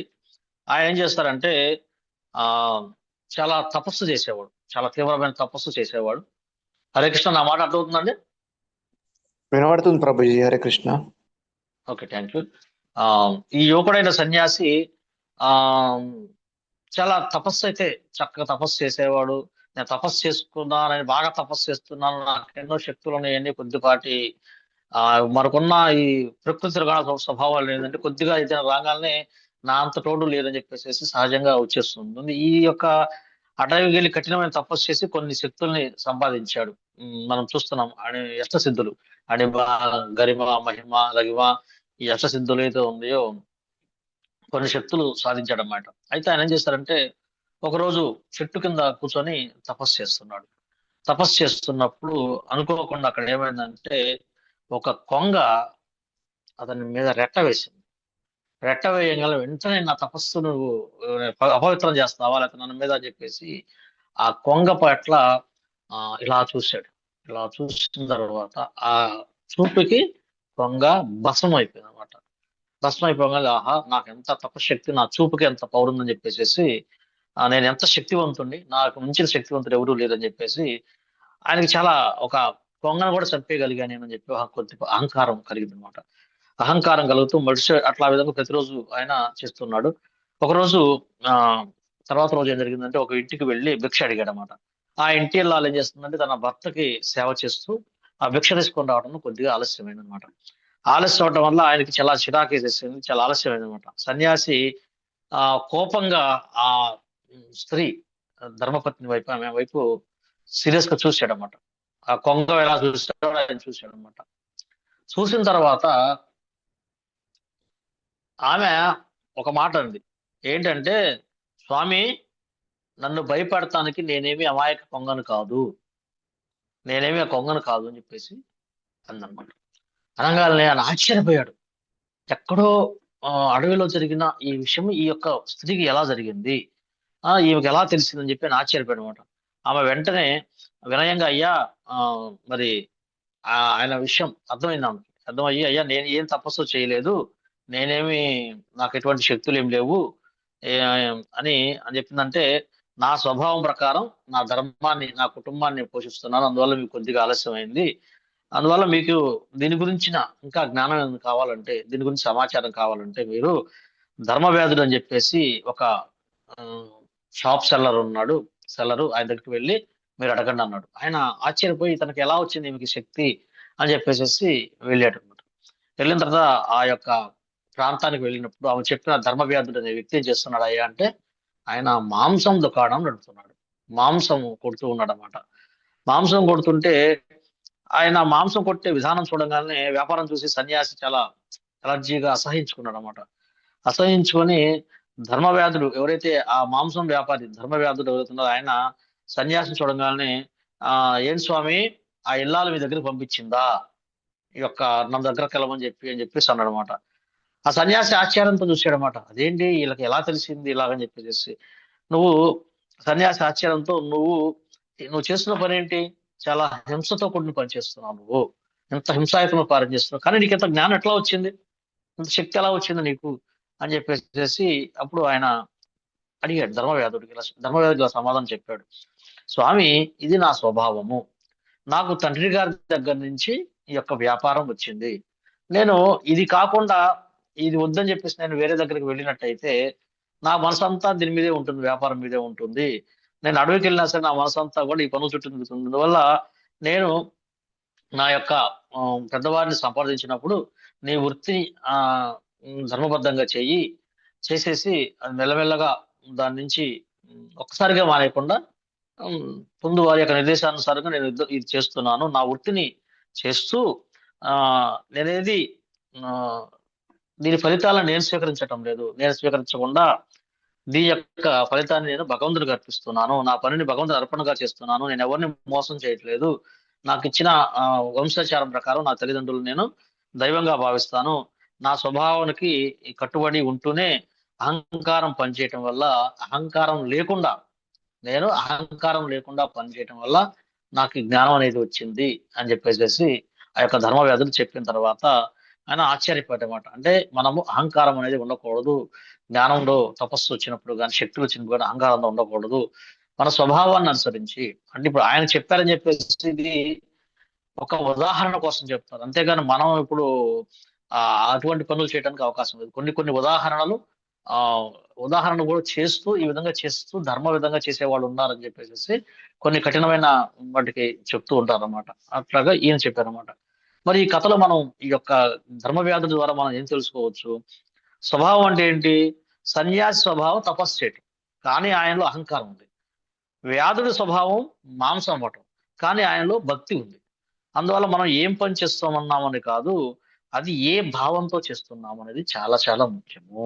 అందుకే భావన అనేది భగవంతుణ్ణి భావగ్రాహి జనార్దన అంటారు అనమాట. అందుకని మన భావన చాలా చాలా ముఖ్యం. మన స్వభావం అనుసరించి మనం ఆ భావన చేయాలి. ఒకసారి మన క్లాసులో ఒక చిన్న విషయం చెప్పారు, ఒక ప్రసాదం గురించి. మా మిత్రుడు ఆయన చెప్పాడు, మనమాలి పెరుగు అని. ఆయన వేరే దగ్గరికి విని ఈ స్టోరీ నాకు చెప్పాడు. ఏంటి చిన్న స్టోరీ, చిన్నదే. ఒక వ్యక్తి మందిరంలో ప్రసాదం తయారు చేస్తున్నాడు. ప్రసాదం తయారు చేస్తున్నప్పుడు వాళ్ళు వేరే డివోటీస్ వేరే వాళ్ళు కూడా వేరే మందిరంలో కూడా మాకు ప్రసాదం కావాలి, ఇట్లా డిస్ట్రిబ్యూషన్ చేయాలని చెప్పినప్పుడు ఇదే ప్రసాదాన్ని వండి ఒకేసాట వండి సగం దాన్ని వేరే దగ్గరకు పంపించారు, వేరే మందిరానికి పంపించారు. మందిరం పంపించిన తర్వాత వేరే ఒక గురువు గారు వచ్చారు. వచ్చినప్పుడు ఈ ప్రసాదం వచ్చింది, ఆ ప్రసాదం వచ్చింది, రెండుకి ప్రసాదం వచ్చింది. తయారు చేసింది ఒకళ్ళు ఆఫర్ చేశారు. చేసిన తర్వాత రెండు ప్రసాదాలు ఆయన చేతితో పట్టుకోగానే ప్రసాదంలో ఆయనకి తేడా కనబడింది. అవ్వగానే వెంటనే ఇద్దరిని పిలిచారు. ఆ ప్రసాదం తయారు చేసిన వ్యక్తి, ప్రసాదం 2 చోట్ల ఎవరైతే ఆఫర్ చేశారో ఇద్దరిని వాళ్ళు పిలిచారు. ఆయనకి పిలిచారు, ముఖ్యంగా ఈ ప్రసాదం రెండిట్లో ఏది టేస్ట్ గా ఉందో చూడండి అని చెప్పారు అనమాట. చూసినప్పుడు ఈ పూజారి గారు ఏదైతే చూసి ఈ ప్రసాదం చాలా బాగుందండి, దీనికన్నా ఇది బాగుంది అన్నారు అనమాట. రెండు ఒకటే, దీంట్లో ఏం తేడా ఉంది అని చెప్పాడు అనమాట. చెప్పినప్పుడు ఎప్పుడైతే ఆయన చెప్పాడో ఆ గురువు యొక్క భావాన్ని అర్థం చేసుకోగలడు, ఎందుకు అడిగాడు అని చెప్పేసి. క్షమించండి, బాగా టేస్ట్ గా ఉన్న ప్రసాదం ఏమో వేరే వాళ్ళు చేసింది, టేస్ట్ కు తక్కువగా ఉంది, ఇది నేను ఆఫర్ చేసింది. ఎందుకంటే ఆ రోజు స్వామివారికి ఏదో హడావుడిగా చాలా కొద్ది సమయంలోనే నేను ఆఫర్ చేసి తీసాను, హడావుడి టైం అయిపోతుందని చెప్పేసి నన్ను మన్నించండి అని చెప్పేసి చెప్పారన్నమాట. దీని ఉదాహరణ అర్థం చేసుకోవాల్సింది ఏంటంటే మనం భగవంతుడికి ప్రేమతో నివేదన చేయాలి. అప్పుడు ఆయన స్వీకరిస్తాడు. ఆయన ఏమి స్టోన్ కాదు, ఆయన స్పందించని వ్యక్తి కాదు. స్పందించని వ్యక్తి కోసం మనం ఇంత చేయాల్సిన అవసరం లేదు. ఆయన ఏ యథామాం ప్రపంచంతే తాం సదైవ భజామ్యహం. ఎవరెవరు ఏ విధంగా వాళ్ళు కోరుకుంటున్నారు వాళ్ళకి ఆ విధంగా అది చాలా ప్రేమతో పెట్టినట్టయితే దాన్ని ఆయన స్వీకరిస్తాడు. అలా స్వీకరించేటప్పుడు భగవంతుడు ఆనందంగా ఉంటాడు. అందుకే మనకు భాగవతం చదువుకున్నప్పుడు కానీ భక్తుల సామర్థ్యం చదువుకున్నప్పుడు కానీ ఒక చిన్న బ్రాహ్మణుడి యొక్క స్టోరీ వస్తుంది. ఆ బ్రాహ్మణుడు ఏం చేస్తాడంటే ఆయన ప్రతినిత్యము ఒక మందిరం దగ్గరికి వెళ్ళి కథ వింటుంటాడు, కృష్ణ కథ వింటుంటాడు, భాగవత శ్రవణం చేస్తూ ఉంటాడు. శ్రవణం చేస్తూ ఆయన స్వభావరీత్యా ఆయన బ్రాహ్మణుడు, కానీ ఆయన దగ్గర ధనం ఉండదు. కానీ భగవంతునికి నివేదన చేయాలని చాలా తీవ్రమైన కోరిక ఉండదు అనమాట. కోరిక ఉంటూ ఆయన ఏం చేస్తాడంటే ప్రతినిత్యము ఆ భాగవతుడు చెప్పిన మాట ఏంటంటే భగవంతుడు మనసా వాచ కర్మణ మన భావన స్వీకరిస్తాడు. మనస్సు ద్వారా స్వీకరిస్తాడు, వాక్కు ద్వారా స్వీకరిస్తాడు, కర్మ ద్వారా, ఈ మూడిటి ద్వారా కూడా స్వీకరిస్తాడు. మనం కేవలం కర్మ చేస్తాం, వాక్కు ద్వారా కూడా చేసేదాన్ని మనస్సు ద్వారా కూడా చేసేది స్వీకరిస్తాడు స్వామి అని చెప్పిన ఆ విధానం ఆయనకి అర్థం చేసుకొని, నా దగ్గర ధనం లేదు కానీ నేను మనస్సు ద్వారా నా భగవంతుడికి నేను పెడతాను, ఆహారం నైవేద్యం పెడతానని చెప్పేసి ఆయన ఎలా పెట్టాడు. ఆయన ద్వారా విని శ్రవణం చేసి కృష్ణ కథ ప్రామాణికుల దగ్గర నుంచి విని, నా దగ్గర ధనం, స్వామి దగ్గరికి వెళ్ళి స్వామి నా దగ్గర ధనం లేదు, నేను చాలా పేదవాడిని కానీ నీకు పెట్టాలి ఉందని చెప్పేసి వెంటనే ఆయన ఏం చేస్తారంటే ప్రతి నిత్యము భగవంతుడికి అంగరంగ వైభవంగా రకరకాలైన వంటకాలు మనసుతో వండి పెడుతున్నాడు అనమాట. చాలా అద్భుతంగా చేస్తున్నాడు. ఒకరోజు గొప్ప ఫెస్టివల్ వచ్చింది. ఆ ఫెస్టివల్ రోజున స్వామి వారికి ఎలా చెయ్యాలని చెప్పేసి ప్లానింగ్ చేసుకుంటున్నాడు ముందు నుంచి. ఆయన మనసులోనే గొప్ప మందిరాన్ని నిర్మించాడు. శ్రీమూర్తులు ఉన్నారు అక్కడ, ఆ శ్రీమూర్తుడికి రకరకాల వంటలు చేస్తున్నాడు. ఆ వంటలు ఎన్ని రకాల వంటలు చేయాలో ఆయన అసలు దాంట్లో ఫుల్ బిజీ అయిపోయాడు. అక్కడ ఆ సూక్ష్మ శరీరంతో చాలా బిజీ అయిపోయి అన్ని రకరకాల వంటలు చేస్తున్నాడు. వంటలు చేసి ఆ భగవంతుడికి ఇష్టం అని చెప్పి వేడి వేడి పాయసం చేస్తూ, ఆ వేడి వేడి పాయసం చూస్తూ అయ్యో ఈ పాయసం తింటే భగవంతుడు నోరు కాలుతుందేమో, అసలు చూద్దాం వేడి సరిపోయిందో లేదో. నేను అందుకే మన శ్రీ విగ్రహాలకు కానీ ఇంట్లో అత్యామూర్తి మన ఇంట్లో ఉన్న పటాలకు కానీ మనం ఏదైనా సరే ఒక మీడియం వేడి పెట్టాలి. తీసుకొచ్చి వేడి తీసుకొచ్చి అక్కడ పెట్టకూడదు, పొగలు కక్కేదాన్ని. మనం తింటామా, మనం ఏదైతే మనం ఉండగలమో అదే స్వభావమైన ఆహారాన్ని అక్కడ మనము భగవంతుడికి ఒక పిల్లవాడికి ఎలా పెడతాము అలాగా పెట్టాలి, ఒక అతిథికి ఎలా పెడతామో అలా పెట్టాలన్నమాట. అలాగా ఆయన తీసుకొచ్చి పెట్టి ఇదేమైనా చూద్దాము ఇదన్నా భగవంతుడికి ఏమన్నా మళ్ళీ నోరు కాలుతుందని చెప్పేసి ఆయన అలా వేడి వేడి ఆ పొంగలిలో ఇట్లా చేయి పెట్టాడు. పెట్టంగానే ఇంతవరకు చేయి కాలింది, సుర్రం కాలింది అనమాట. రే రే రే రే అని చెప్పేసి భగవంతుడు ఎంత వేడిగా ఉంది ఆహార పదార్థం అని చెప్పేసి ఆయనకి చూస్తే ఆయన ఆ యొక్క మనసులో ఉన్న ఏదైతే ఉందో అంతా చలనం అయిపోయింది, కానీ చెయ్యి అంతా కాలిపోయింది. అంటే అంత తీవ్రంగా ఆయన పెడుతున్నాడు అన్నమాట మనసుతోటి. వెంటనే భగవంతుడు యొక్క వైకుంఠం నుంచి విమానం వచ్చేసేసింది, సశరీరంతో ఆయన తీసుకుందామని వచ్చి, అంటే భగవంతుడు ఆయన యొక్క శ్రద్ధని స్వీకరించాడు అనమాట. అందువల్ల మనము స్వభావజనితంగా ఏదైతే కర్మలు చేస్తున్నామో ఆ కర్మానుసారం దాన్ని ఆ కర్మల్ని భగవతర్పణంగా చేసినట్లయితే కనుక అప్పుడు మనకు అహంకారం ఉండదు. అదే చెప్తున్నాడు, ఎందుకంటే మనం ఆ కర్మ చేయవలసే ఉంటుంది, ఖచ్చితంగా మన స్వభావాన్ని కర్మ చేయవలసే ఉంటుంది. ఎందుకంటే జీవుడిగా, అందువల్ల మనము అర్థం చేసుకోవాలి. మనం ఇప్పుడు ఏదైతే వ్యాధుడి యొక్క స్టోరీ కూడా చూసుకుంటే మరి ఆయన తన స్వభావం యువకుడు సన్యాసి అయినప్పటికి కూడాను అహంకారంతో దాన్ని చేయలేకపోయాడు అన్నమాట. ఏంటి, ఒక జీవి పట్ల మనకి అది దాని కర్తవ్యం, అదేంటంటే చెట్టు మీద కూర్చుంది, దానికి ఏం తెలియదు, అది చేస్తుంది. కానీ ఈయన ఒక మనిషి అయి ఉండి, కనీసము ఒక సన్యాసి అయి ఉండి దాని పట్ల జాలి చూపించలేకపోయాడు అన్నమాట. ఇది మనం దీని ద్వారా తెలుసుకోవచ్చు. అట్లాగే ఇంకొక యువకుడైన సన్యాసి ఉన్నాడు. ఆయన ఏం చేస్తున్నాడంటే గంగా నది ఒడ్డును కూర్చొని ఆయన తపస్సు చేస్తున్నాడు. తపస్సు చేయడానికి సిద్ధమవుతున్నాడు. చేస్తున్నప్పుడు ఏమైందంటే ఆ యొక్క నది ప్రవాహంలో ఒక తేలు కొట్టుకుంటూ తేలు వెళ్ళిపోతుంది. అది గిలగిల కొట్టుకుంటుంది, మునిగిపోతానికి ప్రయత్నం చేస్తుంది, కాపాడుతానికి ప్రయత్నం చేస్తుంది. అప్పుడు ఆయన ఏం చేశాడంటే వెంటనే వెళ్ళి ఆ తేలుని కాపాడదామని చెప్పేసి ఆ తేలుని తీసుకున్నాడు, ఇటు పట్టుకోగానే ఏం చేశాడంటే వెంటనే కాటు వేసింది తన యొక్క దాంతో. అది వెంటనే ఆయనకి నెప్పుట్లో వదిలేశాడు. మళ్ళా పట్టుకోవడానికి మళ్ళీ ప్రయత్నం చేస్తున్నాడు, మళ్ళీ అది కాటు వేస్తుంది. ఏదో విధంగా మొత్తానికి 4 సార్లు ప్రయత్నం చేసి దాన్ని కాపాడి అక్కడ పెట్టాడు అనమాట. పెట్టిన తర్వాత ఒడ్డున ఉన్న కొంతమంది నువ్వు ఎంత మూర్ఖుల్లా ఉన్నావు, అసలు ఏంటి ఇలా చేస్తున్నావేంటి, ఒక తేలు కుట్టిద్దని నీకు తెలీదా మాత్రం, తేలుని ఎందుకు నువ్వు కాపాడుతున్నావు, దాన్ని కాపాడాల్సిన అవసరం ఏంటంటే అప్పుడు ఆయన చెప్పారన్నమాట, చూడండి తేలు యొక్క స్వభావం ఏంటి, అది కొట్టటము, దాని స్వభావం అనుసరించి దాని పని చేస్తోంది. నా స్వభావం ఏంటి, అన్ని జీవుల పట్ల అన్యాయం జరుగుతుంది నా పట్ల, నాకు తెలిసి నేను చేయగలిగిన ఒక సహాయం ఏంటంటే దాన్ని కాపాడే అవకాశం నాకు ఉంది. మరి నా స్వభావం ఏంటి, సర్వజీవుల పట్ల భగవంతుడిని చూసి సర్వజీవులకి మనం రక్షించడానికి ప్రయత్నం చేయాలి. నేను రక్షించడానికి నాకు అవకాశం ఉంది. మరి మనిషిగా నా స్వభావం అనుసరించి నేను చేయాలి కదా, నాకు భగవంతుడు ఇచ్చిన ఈ యొక్క శరీరంతో దీనికి సేవ చేయడానికి అవకాశం ఉంది కదా, పుడితే ఏమైంది, అది దాని స్వభావం పనిచేస్తుంది, నా స్వభావం నుంచి మరి దాని కర్తవ్యం చేస్తుంది, నా కర్తవ్యం నేను కూడా చేయాలి కదా అని చెప్పేసి ఆ యొక్క చెప్పినప్పుడు వాళ్ళకి ఆశ్చర్యం వేసింది. అంటే ఒక భగవంతుని యొక్క కృష్ణ భక్తుడు ఈ విధంగా చేస్తాడా అని చెప్పేసి. ఇక్కడ ఉద్దేశం ఏంటంటే మనం వెళ్ళి బలవంతంగా దాన్ని ఆపాలని కాదు. ఇక్కడ ఏంటంటే మనిషి యొక్క కర్తవ్యాన్ని ఇక్కడ చూపిస్తున్నమాట. మన ధర్మం ఏంటి, జీవేర స్వరూపోయి కృష్ణేర నిత్యదాస్. అందుకని మన ధర్మానుసారము ఈ జీవుడుగా మన ధర్మం ఏంటంటే భగవంతునికి సేవ చేయటం. అందుకని ఇప్పుడు మనకి ఈ యొక్క వృత్తి వ్యాపారాల్లో ఏదైతే చేస్తున్నామో ఆ వ్యాపారాలు చేసుకుంటూ కూడాను మనము మన యొక్క కర్మఫలాలని భగవంతునికి అర్పితంగా చేసుకున్నట్లయితే అది ఇబ్బంది ఉండదని చెప్తున్నారు అనమాట. మరి ఇంకోసారి మనం ఇంకొక స్టోరీ భాగవతం నుంచి కూడా చూసుకున్నట్లయితే ఈ స్వభావం అనుసరించి అని చెప్పినట్టయితే భాగవతం 6వ స్కందంలో 7వ స్కందంలో వస్తుంది. చిత్రకేత మహారాజు గారి స్టోరీ వస్తుంది. ఈ చిత్రకేత మహారాజు గారు ఆయన గొప్ప మహారాజు, ఎంతో మంది భార్యలు ఉంటారు. ఎంతమంది భార్య ఉన్నప్పుడు కూడా ఆయనకు సంతానం ఉండదు. సంతానం ఉండనప్పుడు ఆయన ఒక ముని యొక్క ప్రార్థిస్తే ఆయన ఒక పండిస్తాడు. ఆ పండుని తన భార్యలో పెద్ద భార్యకి ఇస్తే ఆమె గర్భవతి అవుతుంది.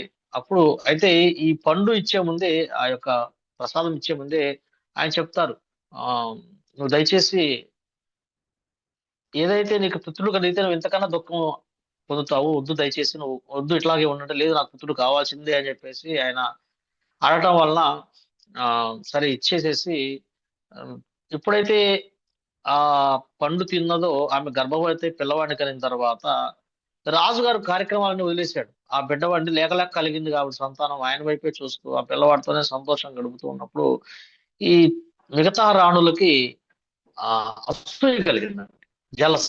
జలస్ వచ్చి రేపు మనల్ని నిర్లక్ష్యం చేస్తాడు, రేపు అతనే రాజు అవుతాడు అని చెప్పేసి ఏం చేస్తారంటే ఆమె మా పట్టప్రాణి అవుతుందని చెప్పేసి వెంటనే ఆ యొక్క పిల్లవాడిని విషం ఇచ్చి చంపేశారు ఈ రాణులందరూ కలిసి. ఎప్పుడైతే ఆ పిల్లవాడు చనిపోయింది తెలిసిన తర్వాత చిత్రకేత మహారాజు చాలా దుఃఖించాడు అన్నమాట. చాలా అంటే చాలా దుఃఖించాడు. అసలు రాజ్య కార్యకలాపాల పట్ల పూర్తి విరక్తి చెందించాడు. ఎప్పుడు ఏడుస్తూనే ఉన్నాడు. అప్పుడు మళ్ళా ఆ యొక్క ముని వచ్చిన తర్వాత, పర్వత ముని వచ్చిన తర్వాత నారద ముని వారు నారద మునిలో వస్తారు. వచ్చిన తర్వాత ఆయన చాలా దుఃఖిస్తున్నప్పుడు నారద ముని వారు ఏం చేస్తారంటే ఆ చనిపోయిన ఎవరైతే ఆ పిల్లవాడు ఉన్నాడో ఆ పిల్లవాడుని ఆత్మని పిలిపిస్తాడు. పిలిపించిన తర్వాత నీ తండ్రి గారు దుఃఖిస్తున్నారంటే ఏ జన్మలో తండ్రి నా అంటాడన్నమాట. ఏ జన్మలో తండ్రి, నేను ఇప్పటికి ఎన్నో జన్మల్లో నాకు ఎంతో మంది తల్లిదండ్రులు ఉన్నారు, ఈయన ఏ జన్మలో నాకు తండ్రి, నాకు శరీరంతో అయిపోయింది, నాకు శరీరంతో సంబంధం లేదు, నేను భగవంత్ సేవలో ఉన్నా నేను అని చెప్పేసి ఆయన ఆత్మ చెప్తుంది అనమాట. నేను ఎన్నో శరీరాలను పొందాను, ఎన్నో తల్లిదండ్రులు పొందాను, నేను ప్రతి దాంట్లో ఒకళ్ళు ఉన్నారు, ఒక్కొక్క బాధలు ఉన్నాయని చెప్పేసి చెప్తాను అనమాట. అప్పుడు నాకు ఈ దేహంతో ఏమాత్రం సంబంధం లేదు అని చెప్పేసి ఆ యొక్క ఆత్మ చెప్పింది అనమాట. మనము ఈ శ్లోకాన్ని దీన్ని ఎలా చెప్పుకోవాలంటే, అనుసంధానం ఎలా చేసుకోవాలంటే, ఈ చిత్రకేతు మహారాజు ఆ బాలుడి మీద ఉన్న మోహం వల్ల ఈ ఆత్మ సంబంధాన్ని తెలుసుకోలేకపోవడం వల్ల, అంటే ఆత్మ ఈ జీవుడు ఏంటంటే కేవలం కర్మబంధనం కారణంగానే ఈ దేహాన్ని పొందింది. ఆత్మ నిస్సహాయంగా ఈ కర్మని అనుభవించింది, అంటే జీవుడు అనుభవించాడు అనే ఈ జ్ఞానాన్ని ఎప్పుడైతే నారదముని చెప్పారో, చెప్పిన తర్వాత ఎప్పుడైతే ఆ మోహం, అంటే శరీరం మీద మోహాన్ని వదిలేశాడు ఆయన, ఆత్మస్వరూపంలో అయి ఉండి తర్వాత చాలా గొప్పగా ఆయన ఆ యొక్క దివ్య జ్ఞానం ద్వారా తెలుసుకొని ఆయన పూర్తి వల్ల తన యొక్క కార్యకలాపాలు నిర్వహిస్తూ తర్వాత ఆ సంకర్షణ భగవాన్ యొక్క దర్శనం కూడా లభిస్తుంది. ఆ తర్వాతే చాలా గొప్ప స్టోరీ ఉంటుంది. అంతా కూడా మనం అర్థం చేసుకోవాల్సింది ఏంటంటే మన స్వభావాన్ని అనుసరించి మనము చేసుకోవాలి అని చెప్పేసి చెప్తుందన్నమాట. ఈ యొక్క ఈ శ్లోకాన్ని ఇంకోసారి విశ్లేషించుకుంటే గనక మనము 2వ అధ్యాయంలో 16, 17, 18, 19 అట్లాగే 7వ అధ్యాయం 27వ శ్లోకము ఇట్లా కొన్ని శ్లోకాలు మనం జీవుడి గురించి చర్చించుకుంటున్నాము. అంటే మనం జీవుడి స్వరూపం ఏంటంటే ఆయన నిత్యుడు, అవినాశి. మరి మనకి ఈ భగవంతుని సేవించాలంటే ఏమిటి ప్రాబ్లం ఏంటంటే మనకి ఈ యొక్క 27 శ్లోకంలో చెప్తున్నారు. అర్థంకి ఏంటంటే మోహము, ఇచ్ఛా, ద్వేషాల వల్ల వస్తుంది. ఈ మోహం ఎలా వస్తుంది? ఇచ్ఛా, కోరిక, అసూయ, భగవంతుడు అటు వల్ల మనకు మోహం వస్తుంది. ఇక్కడ ఈ మోహాన్ని జయించమని చెప్పారు ఇక్కడ. అందువల్ల వస్తుంది. అందువల్ల మనం అర్థం చేసుకోవాల్సిందంటే మనము ఈ యొక్క ప్రకృతి త్రిగుణాల అనుసరించి బలవంతంగా సరే మనం ఈ కార్యాలు చేస్తుంటాం కాబట్టి మరి మనం ఈ బంధించబడ్డాం, స్వభావజనిత ఈ కర్మ ద్వారా బంధించాం కాబట్టి కంపల్సరీగా మనము నిస్సహాయంగా చేయవలసే ఉంటుంది. ఖచ్చితంగా ఆ కార్యాలు మనం చేయవలసే ఉంటుంది. కాబట్టి మనం మరి దీన్ని ఎలా ఎదుర్కొనాలంటే ఆ కర్మ ఏదైతే ఉందో ఆ కర్మని భగవత్ సంబంధంలో, కృష్ణ సంబంధంలో కృష్ణుడికి అనుసంధానం చేసినట్లయితే ఖచ్చితంగా మనము బయటపడి ఈ యొక్క స్వభావాల నుంచి బయటపడి మనము ఆత్మ సంబంధంలో భగవంతునికి వెళ్ళొచ్చు. ఆ విధంగా మనం చేయాలి అంటే ఏంటంటే ఖచ్చితంగా దివ్య జ్ఞానం కావాల్సిన అవసరం ఉంటుంది మనకి. దివ్య జ్ఞానం మనకి ఎట్లా వస్తుంది? అది కేవలము ఒక ప్రామాణికమైన గురువు దగ్గరికి వెళ్ళి మనం ప్రామాణిక గురువుని ఆశ్రయించినట్లయితే ఆయన అందుకే చెప్తారు ప్రణిపాతైన పరిప్రశ్న సేవయ ఉపదేశంతే జ్ఞానం జ్ఞానిన తత్వదర్శిన.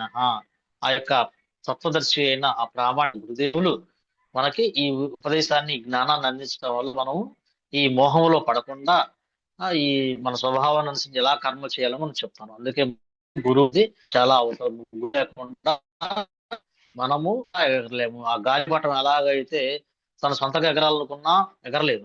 కానీ ఒక నిర్దేశం దారాన్ని కంట్రోల్ చేసే ఈశ్వరుడు కంట్రోల్ గురువు నిర్దేశంలో కనుక చేసినట్టయితే అది చక్కగా అది గాలిలో ఎగరగలదు. అలా అందుకని మనకి ఒక ప్రామాణికమైన గురువు కావాలి. మన యొక్క భగవత్ సంకల్పం వల్ల, మన యొక్క అదృష్టం వల్ల మనకి ఒక ప్రామాణికమైన గురు పరంపర లభించింది. కృష్ణుడి నుంచి వచ్చిన ఈ యొక్క బ్రహ్మ సంప్రదాయంలో, బ్రహ్మబద్ధ గౌడీ సంప్రదాయంలో మనకి శ్రీకృష్ణ భగవానుడి యొక్క చైతన్య మహాప్రభు యొక్క సంకీర్తన ఉద్యమం, ఈ యొక్క గోల్డెన్ యుగంలో మనకి స్వయంగా శీల ప్రభుపాదుల వారు ఆ చైతన్య మహాప్రభు యొక్క స్వయం సేనాధిపతి ఆయన వచ్చి మనకి ఈ యొక్క దివ్య జ్ఞానాన్ని చాలా అందుబాటులోకి తీసుకొచ్చారు.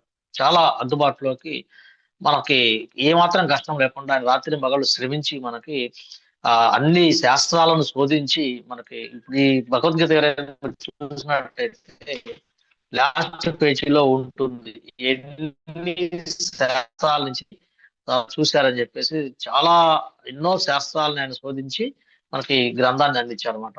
అందుకని మనం అర్థం చేసుకొని మనం ఏం చేయాలంటే కనీసం మనము ఈ యొక్క కర్మలు చేసుకుంటూ, మనము స్వభావం వచ్చిన కర్మలు చేసుకుంటూ కూడాను ఈ ప్రభుపాద వారి దివ్య గ్రంథాలని చదివేసేది ఏమవుతుందంటే ప్రభుపాద వారు చెప్తున్నారు మరి ఈ విధంగా ఈ ప్రక్షాళన కావాలంటే మనకి ఈ కలియుగంలో ఒకే ఒక మంత్రం ఉంది.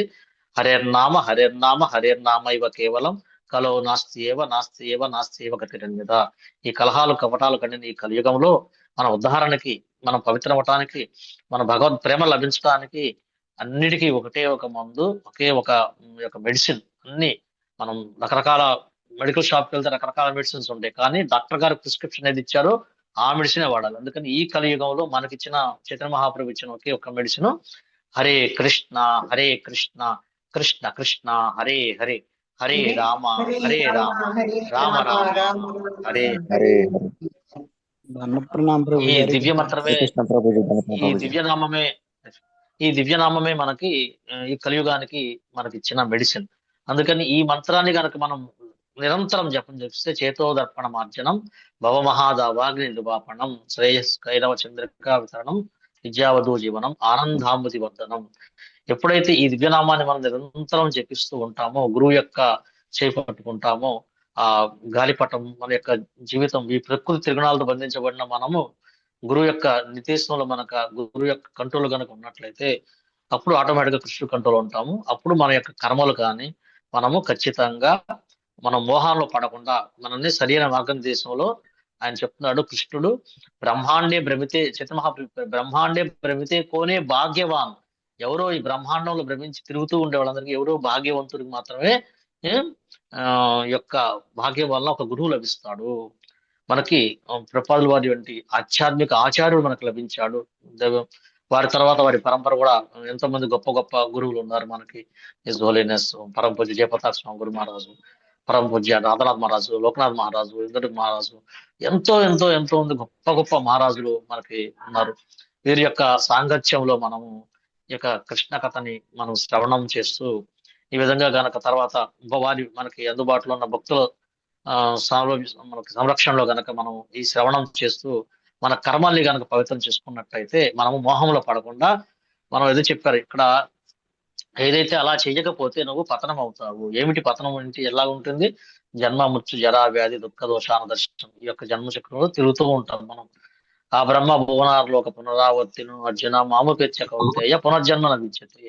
అందుకని మనం ఈ ప్రమాదం నుంచి బయటపడాలంటే కేవలం శీల ప్రపాద్ వారు చెప్పినట్టుగా ఈ దివ్య మంత్రాన్ని స్వీకరించి ప్రపాద్ వారి దివ్య గ్రంథాలను మనం అధ్యయనం చేస్తూ మనం మన కర్మను అనుసరించి మనం గనక నా స్వరూపము, నేను జీవుణ్ణి, భగవంతుని యొక్క శాశ్వతమైన వాడిని, అవినాశిని, నాశనం లేని వాడిని, భగవంతునికి సేవ చేయటమే నా ధర్మము అని మనం తెలుసుకొని, ఈ ధర్మాన్ని మనం తెలుసుకోవటమే కాదు ప్రతి ఒక్కరు పక్కన వాళ్ళకు కూడా మనం చెప్పడానికి ప్రయత్నం చేస్తూ ఉంటే భగవంతుడు ఖచ్చితంగా ఆయన మనల్ని ఈ మోహంలో పడవేయకుండా తిరిగి మనల్ని తన దగ్గర తీసుకోవడానికి మార్గాన్ని సుగమం చేస్తూ తిరిగి మనము భగవద్ధామం, మన లక్ష్యమైన గోలోక ధామానికి వెళ్ళి భగవత్ ప్రేమ సాధించి దీపం వల్ల అక్కడ భగవంతుని సేవ చేయడానికి అవకాశం లభిస్తుంది.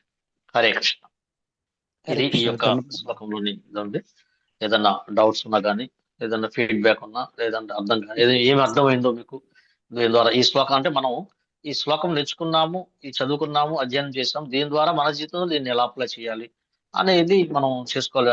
అంతిమంగా మనకే తెలుసుకోవాలని చెప్పేసి ఎవరైనా దయచేసి అందరు వీడియోస్ ఆన్ చేయండి. ఏదన్నా డౌట్స్ ఉన్నా కానీ ఏదన్నా అడగడానికి వస్తే మీరు చెప్పడం ప్రయత్నం చేస్తాం. హరే కృష్ణ ప్రభుజీ, దండవత్ ప్రణామాలండి. మీరు చెప్పిన స్టోరీ చాలా బాగుందండి. ధర్మవ్యాధుడు, ఇల్లాలు, అహంకారం ఉండకూడదు, జ్ఞానం వల్ల ఏదైనా తెలుస్తుంది, గ్రహించవచ్చు అనేది బాగుందండి. చాలా బాగా చెప్పారు. హరే కృష్ణ. హరే కృష్ణ ప్రభుజీ, ఇందాక ఆత్మ శరీరాన్ని వదిలిపెట్టి వెళ్ళిపోద్ది అన్నారు కదా ప్రభుజీ. అది మరి మనం ఫోటోలకి వాళ్ళు పోయిన తర్వాత వాళ్ళ ఫోటోలకి మనం ప్రసాదాలు ఆఫర్లు చేస్తాం, అన్ని చేస్తాం, మరి అప్పుడు దాని ఫలితం ఉంటదండి? ఆత్మ ఉండదు కదా, ఫోటోలకి పెట్టినట్టు కదా. అవి ఆఫర్ చేసినప్పుడు అవి స్వీకరించి అంటే ఇప్పుడు మనం పెండోద క్రియలు చేస్తూ ఉంటే ఏంటంటే గౌరవపూర్వకంగా మనం గనక అర్పించినట్టయితే మనం అది నిజంగా ఎవరు చెప్తున్నామంటే విష్ణువుకు పెడుతున్నాం. అందుకే పెండా పెట్టేటప్పుడు ఏదంటే విష్ణువు నామం చెప్పుకుంటూ ఆ పిండాలు పెడతారు అన్నమాట. ఆ పిండాలు పెట్టడం వల్ల ఏంటంటే వారు గత జన్మల్లో లేకపోతే ఏ జన్మలో ఎక్కడ ఉన్నారో దాన్ని మనం గౌరవంగా మనం భావించి భగవంతుని కనుక అర్పించినట్లయితే దాన్ని ఏం చేస్తారంటే భగవంతుడు వాళ్ళ ఎక్కడైతే వాళ్ళు ఏ శరీరాల్లో ఉన్నారో వాళ్ళకి ఆహారాన్ని అందించే ఇంకొంచెం మన కర్మల ద్వారా వాళ్ళకి వెళ్ళి ఆ పాస్ చేస్తారు అన్నమాట. ఎట్లాగంటే మనం ఎక్కడెక్కడ ఉన్నాము, ఆహారం పెడుతున్నాం మనం ఇక్కడ. సపోజ్ ఇక్కడ మనం డబ్బులు, మీ స్నేహితుడు మిత్రుడు ఎక్కడో అమెరికాలో ఉన్నారు, మీరు ఇక్కడ డబ్బులు రూపీస్ లో ఇస్తున్నారు, కానీ అతనికి డాలర్ రూపంలో వెళ్తుంది. ఎలా వెళ్తుంది? దానికి ఒక ఆథరైజ్ ప్రాసెస్ ఉంది. అలాగే మనము ఏదైతే పటం భగవంతుడు కూడా పటమే కదా మనం పెడుతోంది, కానీ ఏంటంటే దానికి ఒక భగవంతుడు ఏం చేస్తున్నాడు, దాన్ని స్వీకరించి ఆయన తింటున్నాడు అనమాట. అందువల్ల ఏంటంటే మనము ఏదైతే మన యొక్క గౌరవ భావంతో మన పూర్వీకులకి ఈ శాస్త్రం దగ్గర సమయంగా మనం చేయాల్సిన కర్మలు కనుక మనం చేస్తూ ఉన్నట్టయితే, ఆ పిండద క్రియలు కానీ ఇట్లాంటిగా మనం చేసినట్లయితే భగవంతుడు దాన్ని స్వీకరించి, ఎందుకంటే ఆత్మస్వరూపంలో ఉన్నప్పుడు ఏంటంటే వాళ్ళకి వాళ్ళు ఏ శరీరంలో ఉన్నారో వాళ్ళకి దాని శాంతిని పొందడానికి కానీ వాళ్ళకి కావాల్సిన ఆహారాన్ని అందించడానికి కానీ భగవంతుడు ఏర్పాటు చేస్తారు. అది మన బాధ్యత. మనం అందరికీ మనం చేయాలి, మన బాధ్యతగా మనం చేయాలి, మన కర్తవ్య ప్రకారం మనం చేయాలి. మిగతా ప్రాసెస్ అంతా భగవంతుడికి ఎలా జరిగింది అని కాదు, మనకి శాస్త్రం చెప్తోంది. శాస్త్ర ప్రకారము ఈ విధంగా చేయాలి. ఇప్పుడు ఒక వ్యక్తి ఎవరైనా చనిపోయారని సపోజ్ చెప్తున్నాను, చనిపోయినప్పుడు ఏం చేస్తుంది, ప్రతి నెల ఒక కర్మ చేయాలి. త్రైమాసిక కర్మ అంటారు, మాసికం కర్మ చేయమంటారు, సంవత్సరికం చేయమంటారు. ఇలా చేసిన తర్వాత ప్రతి సంవత్సరం కూడా పిండోద క్రియ చేయమంటారు. అలా చేయటం వల్ల ఏంటంటే మన కర్తవ్యాన్ని మనం పాటించినట్లయితే మీరు చూసినట్లయితే శాస్త్ర కర్మలో కూడా కంపల్సరీగా పూర్తిగా కూడాను ఈ భగవత్ సంకల్పమే ఉంటుంది. ఆఖరికి విష్ణు పేరే చెప్పుకుంటారు. చివరికి విష్ణు యొక్క పెట్టి దాన్ని వాటిని చేస్తూ ఉంటారు. మేము మొన్న కూడా చూశాను నేను. అలాగే మనం ఈ ఫోటోలకు పెడతాం ఏంటంటే కనీసం వాళ్ళ మీద గౌరవ భావంతో మనం పెడుతూ కృష్ణుడికి అర్పించిన ప్రసాదాన్ని మనము వాటికి పెడుతూ దయచేసి మనం ఏం చేస్తాము, నైవేద్యం పెడతాము. నైవేద్యం పెట్టేసి దాన్ని ఏం చేస్తాము, గురు పరంపర ద్వారా ప్రపాదుల వారు చూపిస్తాము. ప్రపాదుల వారి తర్వాత గురువు గారికి, ఆ తర్వాత మనం తీసుకుంటాం. అంటే ఏంటంటే అది మహాప్రసాదంగా వస్తుంది.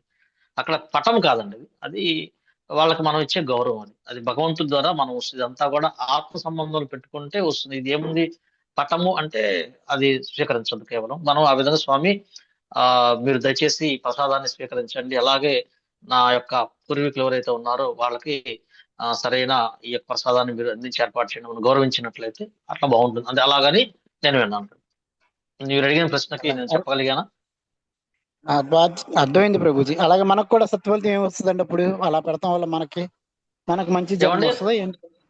అలా వాళ్ళకి అంటే మరి పెడతాం వల్ల పెద్దవాళ్ళని మనకేం మనం సత్ఫలితం కలిగి భగవంతునితో అనుసంధానం అవుతున్నాము, పైగా పెద్దవాళ్ళని గౌరవిస్తున్నాము, ఈ పరంపరను కొనసాగిస్తూ ఉన్నాము. మీ పిల్లలు ఉంటారు, మీరు పెడుతున్నారు, మీరు పెట్టిన తర్వాత పిల్లలు తర్వాత వాళ్ళు నేర్చుకుంటారు. ఆ వంశంలో ఆ వంశాచారం సక్రమంగా వస్తుంది, పిండోదక క్రియలు సక్రమంగా జరుగుతూ ఉంటాయి. ప్రతి కార్యక్రమం కూడా ఒక శాస్త్రబద్ధంగా ధర్మానుసారంగా జరుగుతూ ఉంటుంది. ఇది మనకి అర్థమవుతుంది అనమాట. ఈ యొక్క ప్రకృతి మనకి ధర్మానుసారంగా జరుగుతుందని చెప్పేసి మనకు అర్థమవుతుంది అనమాట. ఒకటి, మనం ఏం చేసినా సరే మనం భగవంతునికి అర్పణం చేస్తున్నప్పుడు ప్రతిదీ ఆయన చూసుకుంటాడు, బాధ్యత అంతా కూడా చూసుకుంటాడు. మన బాధ్యతగా మనం చేయాల్సింది. ఇప్పుడు అదే చెప్తోంది, మన ధర్మానుసారంగా మనం చేయాల్సిన కార్యక్రమం ఇది, మనం చేయాలి. అర్థమైంది ప్రభుజీ. ప్రభుజీ ఇప్పుడు జపం ముఖ్యమా లెక్చర్ వినటం ముఖ్యమండి ప్రభుజీ? అంటే మార్నింగ్ టైము జపం చేయడానికి టైం చాలతలేదు, క్లాసులు వినటం వల్ల ఏది ముఖ్యం ప్రభుజీ? మనకి ఇది మీరు అడిగిన ప్రశ్న ఏంటంటే, మనము ఒకటి కమ్యూనికేషన్ చేసుకోవటం ముఖ్యం. ఎందుకంటే ఇప్పుడు మీకు భక్తుల యొక్క ఈ శ్రవణం వినే విధానం అనేది రోజంతా రాదు. ఇప్పుడు మీరు సేవల్లో ఉంటారు, రకరకాల మీ యొక్క వ్యాపార వృత్తి ధర్మాన్ని అనుసరించి చేస్తూ ఉంటారు. కుదరదు అనుకోండి, టైం అడ్జస్ట్మెంట్ చేసుకోవడానికి ప్రయత్నం చేయండి. ఇప్పుడు మీకు 6:45కి మీ క్లాస్ అనుకోండి, మీరు ఏం చేస్తారంటే, లేదంటే కనీసము ముందుగా లెగిసి మీకు ఎంతైతే నియమిత జపం అనుకున్నారో మీరు ఆ జపాన్ని ముందుగా మీరు క్లాస్ వచ్చే ముందే ఈ జపాన్ని, అయ్యో నేను ఈ రోజు క్లాస్ వినాల్సిన అవసరం ఉంది, అందువల్ల శ్రవణం చేయాల్సిన కృష్ణ కథ నేను వినాల్సిన అవసరం ఉంది నేను. అందుకంటే మనం ఈ కృష్ణ కథ వింటూ ఉంటే ఈ విషయం ఏంటంటే, ఈ జపము ఈ క్లాస్ వినటము రెండు ప్యారల్ గా ఉండాలండి. ఏంటంటే రెండింటి, ఈ కృష్ణ కథ వింటూ మనం జపం బాగా చేయగలము, జపం బాగా జరుగుతుంటే కృష్ణ కథ బాగా మనకు అర్థమవుతుంది. ఈ రెండు సమానంగా ఉండాలన్నమాట. అందుకని మనము సమయాన్ని అడ్జస్ట్మెంట్ చేసుకుంటూ కొంచెము ఈ జపాన్ని కనుక ముందు ఫస్ట్ జపాన్ చూడాలి. అందుకే మనకి ఏం చెప్పారు ప్రపాదుల వారు, భాగవతం ఎన్నికన్నా ముందు జపాన్కి ప్రాధాన్యత ఇచ్చారు. నువ్వు మనం జపం చేయాల్సిందే. ఆ జపం చేసుకుంటూ ఈ యొక్క క్లాసు కూడా రెండు మేనేజ్ చేసుకుని ప్రయత్నం చేయండి. ఇప్పుడు మీకు కొంత నియమాలు చేశారు, లేదా ఒక 8 మాలలు చేసేసుకొని క్లాస్ అయిపోయిన తర్వాత సమయాన్ని మీరు మిగుల్చుకొని కొంచెము ఆ జపం కంప్లీట్ చేసుకోవడానికి ప్రయత్నం చేసుకుంటే ఆ రెండు మేనేజ్ చేసుకోవడం అనేది మీ చేతుల్లో ఉంటుంది. ఫస్ట్ చాలా కష్టంగా ఉంటుందండి, ఒక్క మాల చేయడం కూడా చాలా కష్టంగా ఉండేది. కానీ పోను 16 మాలలు కూడా చాలా అవలేలుగా చేసుకోవచ్చు. 4 మాలలు 4 సార్లు కూడా చేసుకోవచ్చు. ఇప్పుడు పూజారులు ఉంటారు, పూజారులు ఏంటి పొద్దున్నే మంగళారతికి వెళ్ళాలి. మంగళారతికి వెళ్ళాలంటే ఆయన 3:30కి లెగుస్తాడు, అప్పుడు జపం అవుతుంది ఆయనకి. అక్కడ శ్రీమూర్తుల సేవ ముఖ్యము. వారు లెగిసి 3:30 లేసి కలపచ్చాలు తెచ్చుకొని 3-4 మందిరానికి వచ్చి చేసుకొని, ఆ మందిరం అయిపోయిన తర్వాత వారి శ్రీమూర్తుల సేవ అయిపోయిన తర్వాత వారి సమయానుకూలంగా వారు జపం మారుస్తుంటారు. అట్లా ఏంటంటే మీ శిక్షా గురువు ఎవరైతే ఉన్నారో, మీకు దగ్గరలో ఎవరైతే మీరు గైడెన్స్ ఉన్నారో వారిని అడిగి నా సమస్య ఇది, నేను ఎలా చేయగలను, మీ యొక్క వృత్తి వ్యాపారం అనుసరించి వారు సరైన మార్గం తీసుకోవాలి. అందుకని మనకు భక్తుల సాంగత్యం అవసరం. భక్తుల సాంగత్యం ఉంటే ఎవరెవరి అవసరాలు వేరువేరుగా ఉంటాయి. నేను ఇప్పుడు చెప్పేస్తాను, కానీ మీరు ఎక్కడ ఉన్నారు, మీ యొక్క సందర్భం ఏంటో నాకు తెలియదు. అందుకని మీరు చేస్తున్న దగ్గరలో ఎవరైతే ఉన్నారో వారిని కానీ సంప్రదించినట్లయితే నా సమస్య ఇది, ఈ రెండు వినాలను నాకు, నేను ఎలా మేనేజ్ చేసుకోగలను. ఎందుకంటే ప్రత్యక్ష శ్రవణం అనేది చాలా ముఖ్యం. చాలా మంది ఏంటంటే ఆ తర్వాత విందాంలే, ఆన్లైన్ లో తర్వాత లింక్ అనుకుంటాం, కానీ అసలు వినడం కుదరదండి. ఏదైనా ప్రత్యక్ష శ్రవణం చేయటం అనేది ఉత్తమం. తర్వాత ఆ యొక్క కాన్సన్ట్రేషన్ వేరుగా ఉంటుంది. అవకాశం లేనప్పుడు అది వేరే విషయం, నాకు కుదరదు నాకు తప్పదు అనుకోండి, తర్వాత వినొచ్చు. అందుకని మీరైతే అందుబాటులో ఉన్నారో శిక్షా గురువుని సంప్రదించి ఈ విధంగా నేను ఈ రెండింటిని ఎలా మేనేజ్ చేసుకోవాలి, లేదా ఆల్రెడీ సీనియర్ భక్తులు ఉంటే ఈ రెండింటి నాకు ముఖ్యంగా అనిపిస్తుంది, శ్రవణము చేయాలి, కృష్ణ కథా శ్రవణం చేయాలి, నా జపాన్ని నేను కంప్లీట్ చేసుకోవాలి. అందుకని ఈ రెండింటిని నేను ఎలా మేనేజ్ చేసుకోవాలి, అందువల్ల మీరు ఎన్నింటికి ఇస్తున్నారు, ఎన్ని మేనేజ్ చేసుకొని ఒక షెడ్యూల్ ప్రకారం చూసుకుంటే రెండింటికి న్యాయం చేయడానికి అవకాశం ఉంటుంది. హరే కృష్ణ. హరే కృష్ణ ప్రభుజీ. హరే కృష్ణ. ప్రభుపాదుల వారు కూడా ఏదన్నా అవసరమై ఎక్కడన్నా వెళ్ళి ఎవరినన్నా కలవాలి అని అనుకుంటే కనుక 8 మాలలు చేసి వెళ్ళేవారని విన్నాను ప్రభుజీ. మళ్ళా వచ్చి చేసుకునే వాళ్ళని. అంటే మరి వాళ్ళు నిర్దేశించారంటే మరి ఖచ్చితంగా ఎమర్జెన్సీ కొన్ని మీటింగ్స్ ఉంటాయి, ఎవరిదన్నా అపాయింట్మెంట్స్ ఉన్నాయండి. అపాయింట్మెంట్స్ ఉన్నప్పుడు ఏమైందంటే మనము ఇప్పుడు మన మన ఇండియాలో ఎట్లా అంటే అపాయింట్మెంట్ పెద్దగా వాల్యూబుల్ ఉండదు, కానీ ఇతర దేశాల్లో చాలా పర్ఫెక్ట్ టైం ఉంటుంది. అట్లా ఇప్పుడు ముఖ్యమైన అధికారిని కావాలనుకోండి, వాళ్ళకి అపాయింట్మెంట్ ఉన్నప్పుడు మనము ముఖ్యమైన అది ఏంటంటే భగవంతుని సేవే, ఆ సేవ కాబట్టి ఖచ్చితంగా ఆయన వెళ్ళి దాన్ని కలిసి వచ్చి తర్వాత వారు ఆ కార్యక్రమం చేస్తూ ఉంటారు. అయితే మనం ఏంటంటే అందుకే మనకి వేకువజామునే మనకి జపం ఇచ్చారు ప్రభుపాదుల వారు. ఆ వేకువజాము జపం చేసినట్లయితే ఆ సమయంలో అపాయింట్మెంట్స్ కానీ ఇట్లాంటివి ఏమి ఉండవు, వ్యాపారాలు ఎన్ని ఉండవు కాబట్టి మనం దాన్ని బట్టి చేసుకోవచ్చు. ఇప్పుడు కొంతమంది పచ్చి కూరగాయలు చేసే వ్యాపారం చేసేవాళ్ళు ఉంటారు, వాళ్ళకి 4 గంటలుగా వ్యాపారం ఉంటుంది. ఆ సమయంలో జపం చేసుకుంటా ఉంటే కుదరదు. వాళ్ళకి ఆ వ్యాపారం ముగించుకొని వచ్చిన తర్వాత జపం చేసుకోవచ్చు. అందుకని నేను చెప్తుందంటే ఆ సందర్భానుసారంగా లోకాలు ఎవరైతే ఉన్నారో అందరికీ ఒకే మెడిసిన్ పనికిరాదు. ఆ సందర్భానుసారంగా మనం గమనించుకొని నా యొక్క సమస్య ఇదని చెప్పినట్టుగా వాళ్ళు దానికి తగు సూచనలు అక్కడ సీనియర్ భక్తులు ఉంటారు, టెంపుల్ వాళ్ళు ఉంటారు కాబట్టి చెప్తారు. కృష్ణ ప్రభుజీ, ధన్యవాదాలు ప్రభు. ఓకే ప్రభుజీ, హరే కృష్ణ. జపమాలతోనే జపం చేయాలని రూల్ ఉందా ప్రభుజీ? వేలతో కూడా లెక్క పెట్టుకోవచ్చు కదా ప్రభుజీ? ఏమండి? వేలతో కూడా లెక్క పెట్టుకోవచ్చు కదా 108? మీరు గుర్తు పెట్టుకోండి, మనకి ఏదైతే శాస్త్రం నిర్దేశించిందో, గురువు నిర్దేశించిందో దాన్ని మనం యథాతథంగా చేయాలి. వేళ్లతో జపం పెట్టుకుంటూ ఉంటే మీ కాన్సన్ట్రేషన్ అంతా వేళ మీద ఉంటుంది, కానీ జపం మీద ఎక్కడ ఉంటుంది చెప్పండి. మీరు ఎంతసేపు లెక్క పెట్టుకుంటారు? 1 2 3 4 5 6 4 అయిపోయిందా, 10 అయిపోయింది. ఎన్ని ఉంటాయి వీళ్ళకి? ఒకదానికి 20 ఉంటాయి. ఇది చూసుకుంటాం, ఇదే కరెక్ట్గా చెప్పానా, నేను కరెక్ట్గా చెప్పానా? ఈ ఎంత శ్రమ మనకెందుకు? చక్కగా జపమాలు ఇచ్చారు, మనం దాని మీద చేసుకుంటే మన కాన్సన్ట్రేషన్ ఆ జపాన్ని అంటే భగవంతుని యొక్క దివ్యనామాన్ని వినే దాని మీద దృష్టి పెట్టాల్సిన అవసరం మనకు ఉంటుంది. లేకపోతే ఏమవుతుందంటే నేను 108 కరెక్ట్గా అయిందా, 105 అయిందా, ఈ ఒక రోల్ మర్చిపోయి అనుకోండి. నేను చెప్తా లేకపోతే నేను ప్రభుజీ, కరెక్ట్గా నేను చెప్పాలా నేను ఇది చాలా మాస్టరింగ్ చేసిన 5 ఏళ్ళు ఉంటాయి కదా. 5 ఏళ్ళకి 3 భాగాలు ఉంటాయి ఒక్కొక్క ఫింగర్ కి. అట్లా చేస్తే 15 పార్ట్స్ ఉన్నాయి. ఒక్కొక్క పార్ట్ కి 4 టైమ్స్ లెక్క పెడితే అట్లా 9 టైమ్స్, అంటే 5 ఫింగర్స్ అయిపోయిన తర్వాత మళ్ళీ రివర్స్ వస్తే 9 టైమ్స్ చేస్తే 108 టైమ్స్ కరెక్ట్ అవుతుంది ప్రభుజీ. అతది మనకి శ్రవణం, మనకి జపం చేసే విధానం అనేది ఒకటి ఇచ్చారు శాస్త్రము, గురువు. జపమాలతో చేయమని చెప్పారు, మనం దాంతో చేయాలి. వీటితో చేయాల్సింది ఎప్పుడు మన దగ్గర జపమాల లేనప్పుడు, లేకపోతే ఏ సందర్భం అందుబాటులో లేనప్పుడు, చేయవలసిన సందర్భం జప పట్టుకునే అవకాశం లేనప్పుడు అటువంటి సిచ్యువేషన్ మనం చేసుకోవచ్చు. కానీ జపమాల ఉన్నప్పుడు మనము జపమాల మీదే చేయాలండి. జపమాల మీద చేసినట్లయితే ఏమవుతుందంటే ఈ జపమాల మీద చేసుకోవడం వల్ల మనస్సుని జయించడం, అంటే ఏదైతే ఈ పార్ట్స్ ఉందో ఇక్కడ దీనికి లింకప్ గా మన యొక్క నరాలు సన్న వీటి మీద ఆ ప్రభావం చూపించే మనస్సును నియంత్రించే ప్రభావం ఉంటుంది. అందుకే ఈ జపాన్ని మనం టచ్ చేయాలి, స్పర్శ కావాలి. ఆ స్పర్శ ఇచ్చినట్లయితే ఆ స్పర్శ ద్వారా మనకి మన మనస్సు అనేది చాలా పవిత్రం అవుతుంది అనమాట. ఆ జపాన్ని వింటము, శ్రవణం. అందుకని ఈ యొక్క బీడ్స్ దాన్ని మనం స్పర్శిస్తూ అందుకే మనకు విధానం ఇచ్చిందన్నమాట. అందుకని మనం అట్లాగే చేయాలి. ఇప్పుడు మీరు అడిగిన ఏదైతే ఉందో అది ఎప్పుడైనా ఎమర్జెన్సీ సిచ్యువేషన్ లో మన దగ్గర జపమాల లేని సందర్భంలో, అటువంటి సందర్భంలో ఏదైనా హాస్పిటల్ దగ్గర లేకపోతే వేరే చాట మనం జపం చేయాలని కుదరని పక్షంలో మాత్రమే, అది కూడా ఒక గురువు నిర్దేశించాల్సిన చేయాలి, కానీ మనం ఇష్టం చేయకూడదు. అది అనుమతించలేదు. అది ఎమర్జెన్సీ సిచ్యువేషన్ లో మాత్రమే అటువంటి చేయాలి. కానీ లేదా ప్రతి సమయం మనకి జపమాల ఇస్తున్నారు, గురువు గారు జపమాల ఇస్తున్నారు కదా, దాని ప్రకారమే చేయాలి. అదే అలా చేసింది కౌంట్ చేయకూడదు కదా ప్రభుజీ? జపమాలతో చేసింది కౌంట్ చేసుకోవాలి కదా ప్రభుజీ? ఏమండి? జపమాలతో చేసింది కౌంట్ చేసుకోవాలి కదా ప్రభుజీ? విడిగా ఎలా చేతితో చేసి కౌంట్ చేయకూడదు కదా ప్రభుజీ?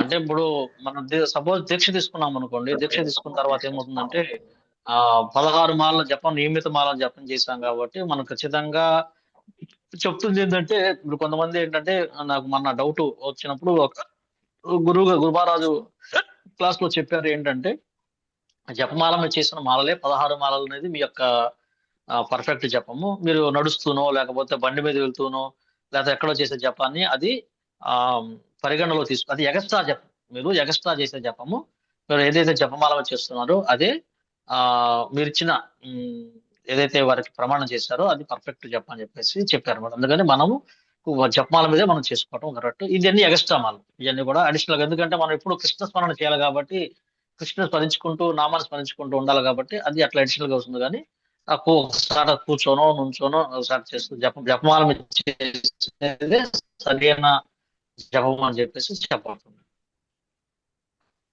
హరే కృష్ణ హరే కృష్ణ. హరే కృష్ణ ప్రభుజీ. చిన్న రిక్వెస్ట్ అండి, బాబుది రోజు పుట్టినరోజు అండి. హరే కృష్ణ మహామంత్రాన్ని కృష్ణ భక్తిలో ముందుకు వెళ్ళగలిగి ఒకసారి వీడియో ఆన్ చేయండి. బాబుంటే కనుక, అందుకే మేము వీడియో ఆన్ చేయమంటున్నాము. మీరు ఎవరు చెప్తున్నారో మాకు తెలియట్లేదు. వీడియో ఆన్ చేసి జీ లక్ష్మి బాబు ఇక్కడ కాదండి, బయట ఉన్నారు. ఓకే ఓకే అండి. బాబు పేరండి? వంశీ కృష్ణ. వారు ఎన్ని మాలు జపం చేస్తుంటారు? దీక్ష తీసుకున్నారా లేకపోతే? లేదండి, లేదు. అదే భక్తిలోకి రావాలి, ముందుకు వెళ్ళాలని హరే కృష్ణ మంత్రం చేపించాను. ఓకే అండి. మన యొక్క గాడ్ సిస్టర్, మన యొక్క మాతాజీ, మన క్లాస్ లో వచ్చే లక్ష్మీజీ మాతారి గారి అబ్బాయి వంశీ కృష్ణ. దాంట్లోనే భగవంతుని యొక్క నామం కూడా ఉంది, వంశీ కృష్ణ. అందువల్ల వంశీ కృష్ణ యొక్క భగవంతుని యొక్క దివ్యనామాన్ని జపించాలని, భక్తిలోకి రావాలని, ప్రభుపాదుల వారి దివ్య గ్రంథాలని అధ్యయనం చేయాలని, తద్వారా భగవంతునికి ప్రియమైన వ్యక్తిగా మారాలని చెప్పేసి మనం అందరం కూడా, ఎందుకంటే ఆశీర్వాదం అనేది చాలా గొప్ప వరం అండి. ఆశీర్వాదం విలువ తెలియట్లేదు చాలా మందికి. ఇప్పుడు మనం ఏదైతే వివాహాలు పిలుస్తున్నామో, ఇక్కడ అన్నిటికన్నా మన హంగులు హడాబడ చూసుకోవటం కాదు, ఇక్కడ అన్నిటికన్నా ముఖ్యమైనది వచ్చిన ఆ యొక్క ఆ యొక్క సాధువులు ఆశీర్వాదం ఎందుకంటే ఈ యొక్క ఆశీర్వాదం ముఖ్యమైనది. ఎప్పుడైనా ఒకటి అంటే ఏదైనా సపోజ్ ఫంక్షన్, ఏదైనా ఫంక్షన్కి వెళ్ళిపోయినటువంటి మొబైల్ కలిసి వెళ్ళి ఏదైతే అక్షంతలు తీసుకొని అందరికి భక్తులందరికీ అక్షంతలు ఇచ్చి, అక్కడికి వచ్చిన వాళ్ళందరికీ అక్షంతలు ఇచ్చి, అక్షంతలు హరే కృష్ణ మహామంత్రం జపించి, పంచతత్వంతో కూడిన హరే కృష్ణ మంత్రం చెప్పించి అందరి చేత ఈ యొక్క హరే కృష్ణ మంత్రం ద్వారా ఆ పిల్లవాడిని ఆశీర్వదింపజేస్తాం. దానివల్ల అవుతుంది, ఆ దివ్య అక్షంతలు దివ్యంగా మారి భగవంతుని అందరి యొక్క ఆశీస్సులు లభిస్తున్నాయి. అందుకని ఆశీస్సులు చాలా చాలా ముఖ్యమైనవి మనకి అని చెప్పేసి చెప్తాను. అందుకని మనం ఈ రోజున ఆ యొక్క వాళ్ళ మాతాజీ వాళ్ళ అబ్బాయి పుట్టినరోజు అంట, వంశీ కృష్ణ.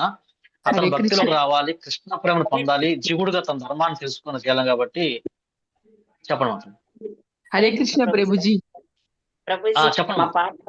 మా పాప కెనడాలో ఉంటుంది. తను డెలివరీ టైం హాస్పిటల్లో చేరింది ప్రభుజీ. కొంచెం నొప్పులు వస్తున్నాయి, కొంచెం జాగ్రత్తగా రావాలి. కృష్ణ భక్తి పాపని చేసింది, కృష్ణ భక్తి అవ్వాలని ప్రభుజీ, కొంచెం సుఖప్రసన్నం అవ్వాలని. హరే కృష్ణ ప్రభుజీ. మా పాపది కూడా బర్త్డే. ఇప్పుడు మా మాతాజీ పేరండి లిఖిత ప్రభుజీ. లిఖిత ప్రభుజీ. లిఖిత ఎల్ ప్రభుజీ. ఓకే అండి. లిఖిత, ఈ లక్ష్మీజీ మాతాజీ గారి బాబు వంశీ కృష్ణ బర్త్డే ఈ రోజు. అలాగే మన వైష్ణవ స్టూడెంట్ సాంగత్యం ఎంత గొప్పగా ఉందో, లిఖిత మాతాజీ గారి యొక్క పుట్టినరోజు. అలాగే కెనడాలో మనకి ఈ కృష్ణ చైతన్య ఉద్యమానికి ఒక వైష్ణవరాలు ఎవరు వచ్చినా సరే రావాలని, వాళ్ళ కృష్ణ ప్రభుపాదుల వారి యొక్క సేవ చేయాలని, ప్రభుపాదుల వారి గ్రంథాలు, మన తర్వాత భగవంతుడికి అత్యంత ప్రియమైన వ్యక్తి ఆత్మ రూపంలో అతను రావాలని కోరుతూ చక్కగా ఆహ్వానం పలుకుతూ. హరే కృష్ణ ప్రభుజీ. మా పాపది కూడా బర్త్డే ప్రభుజీ. కలిపి చెప్పు. పేరు మాతాజీ? సౌమ్య ప్రభుజీ. 2 మాలలు జపం. పేరు మాతాజీ? సౌమ్య ప్రభుజీ. గుంటూరులో సౌమ్య మాతాజీ గారు దివ్యని 2 సార్లు. ఏ ఊరు మాతాజీ? గుంటూరు మాతాజీ. గుంటూరు ప్రభుజీ. భగవంతుని దివ్యనామాన్ని 2 సార్లు. గుంటూరా? మాది గుంటూరు అండి. హరే కృష్ణ. దివ్యనామాన్ని జపించాలి 2 మాలలు. ఇంకా ఆమె 16 మాలలు జపం చేస్తూ గురువు యొక్క నిర్దేశం రావాలని 16 అంటే 2 నుంచి నెక్స్ట్ ఏకాదశి నుంచి ఆ యొక్క అందరు వైష్ణవులందరూ కూడా ఇప్పుడు ఆశీర్వదిస్తున్నారు. ఏంటంటే రేపు వచ్చే ఏకాదశి, నెక్స్ట్ మనకి వైకుంఠ ఏకాదశి ఉన్నట్టుంది. ఈ ఏకాదశి నుంచి మాతాజీని 4 మాలలు చేయమని చెప్పండి. దానం వల్ల చేసి ఓకే ఆ ప్రభు. విధంగా గనక మనం పెంచుకుంటూ వెళ్ళమని చెప్పండి. పురోగతి ఒకసారిగా అందరు వైష్ణవుల ఆశీర్వాదం లభిస్తుంది. మనం అందరం కలిసి ఒక్కసారి ఈ హరే యొక్క అందరి కృష్ణ ప్రభు. పుట్టినరోజులకి, అలాగే ముఖ్యంగా పాప డెలివరీ కాబోతుంది బాబు, హరే కృష్ణ వాళ్ళందరినీ ప్రభుజీ, ఆహ్వానం మా పలుకుతూ పాప కూడా భగవంతుని యొక్క డెలివరీ టైం దివ్యనామాన్ని ప్రభుజీ. మనం జపిద్దాము. మా పాపకు కూడా సో డెలివరీ టైం ప్రభుజీ. కొంచెం పాప కూడా పాపకి ఇంకొక పాప కూడా ఓకే. కొంచెం చెప్పండి చూడండి, మరి చేయమని. ఇంతమంది మనము వైష్ణవ అందరం కూడా ప్రార్థన చేస్తే భగవంతుడు ఖచ్చితంగా ఆయన మంచి జరగాలని కోరుకుంటాం. తేలిగ్గా ఓకే, మనం ఒక్కసారి 3 సార్లు హరే కృష్ణ మహామంత్రం చెప్దామండి. దయచేసి అందరూ ఒకేసారి ఒకే టైంలో స్టార్ట్ చేద్దాము. Hare Krishna Hare Krishna Krishna Krishna Hare Rama Hare Rama Rama Rama Hare Krishna Hare Krishna Krishna Krishna Hare Krishna Hare Rama Krishna Hare Rama Krishna Rama Rama Hare Hare Hare Hare Krishna Hare Hare Rama Krishna Hare Rama Rama Hare Rama Rama Hare Hare Hare Rama Rama Rama Hare Hare Hare Krishna Hare Hare Rama Hare Hare Rama Rama Rama Rama Hare Hare. Hare thank Krishna you Prabhuji. Prabhuji, thank you Mataji, Prabhuji అందరికి దండవత్ జై. ప్రణామాలండి. థ్యాంక్ యూ హరే ప్రభుజీ, కృష్ణ మాతాజీ మాతాజీ, అందరికి ప్రభుజీలు ప్రభుజీకి అందరికీ దండవత్ ప్రణామాలండి. Thank you so much. Hare Krishna. Hare Krishna Prabhuji Hare Krishna. Vaikuntha Ekadashi అందరూ 30th చేస్తున్నారు కదా ప్రభుజీ, మనం 31st చేస్తున్నాం.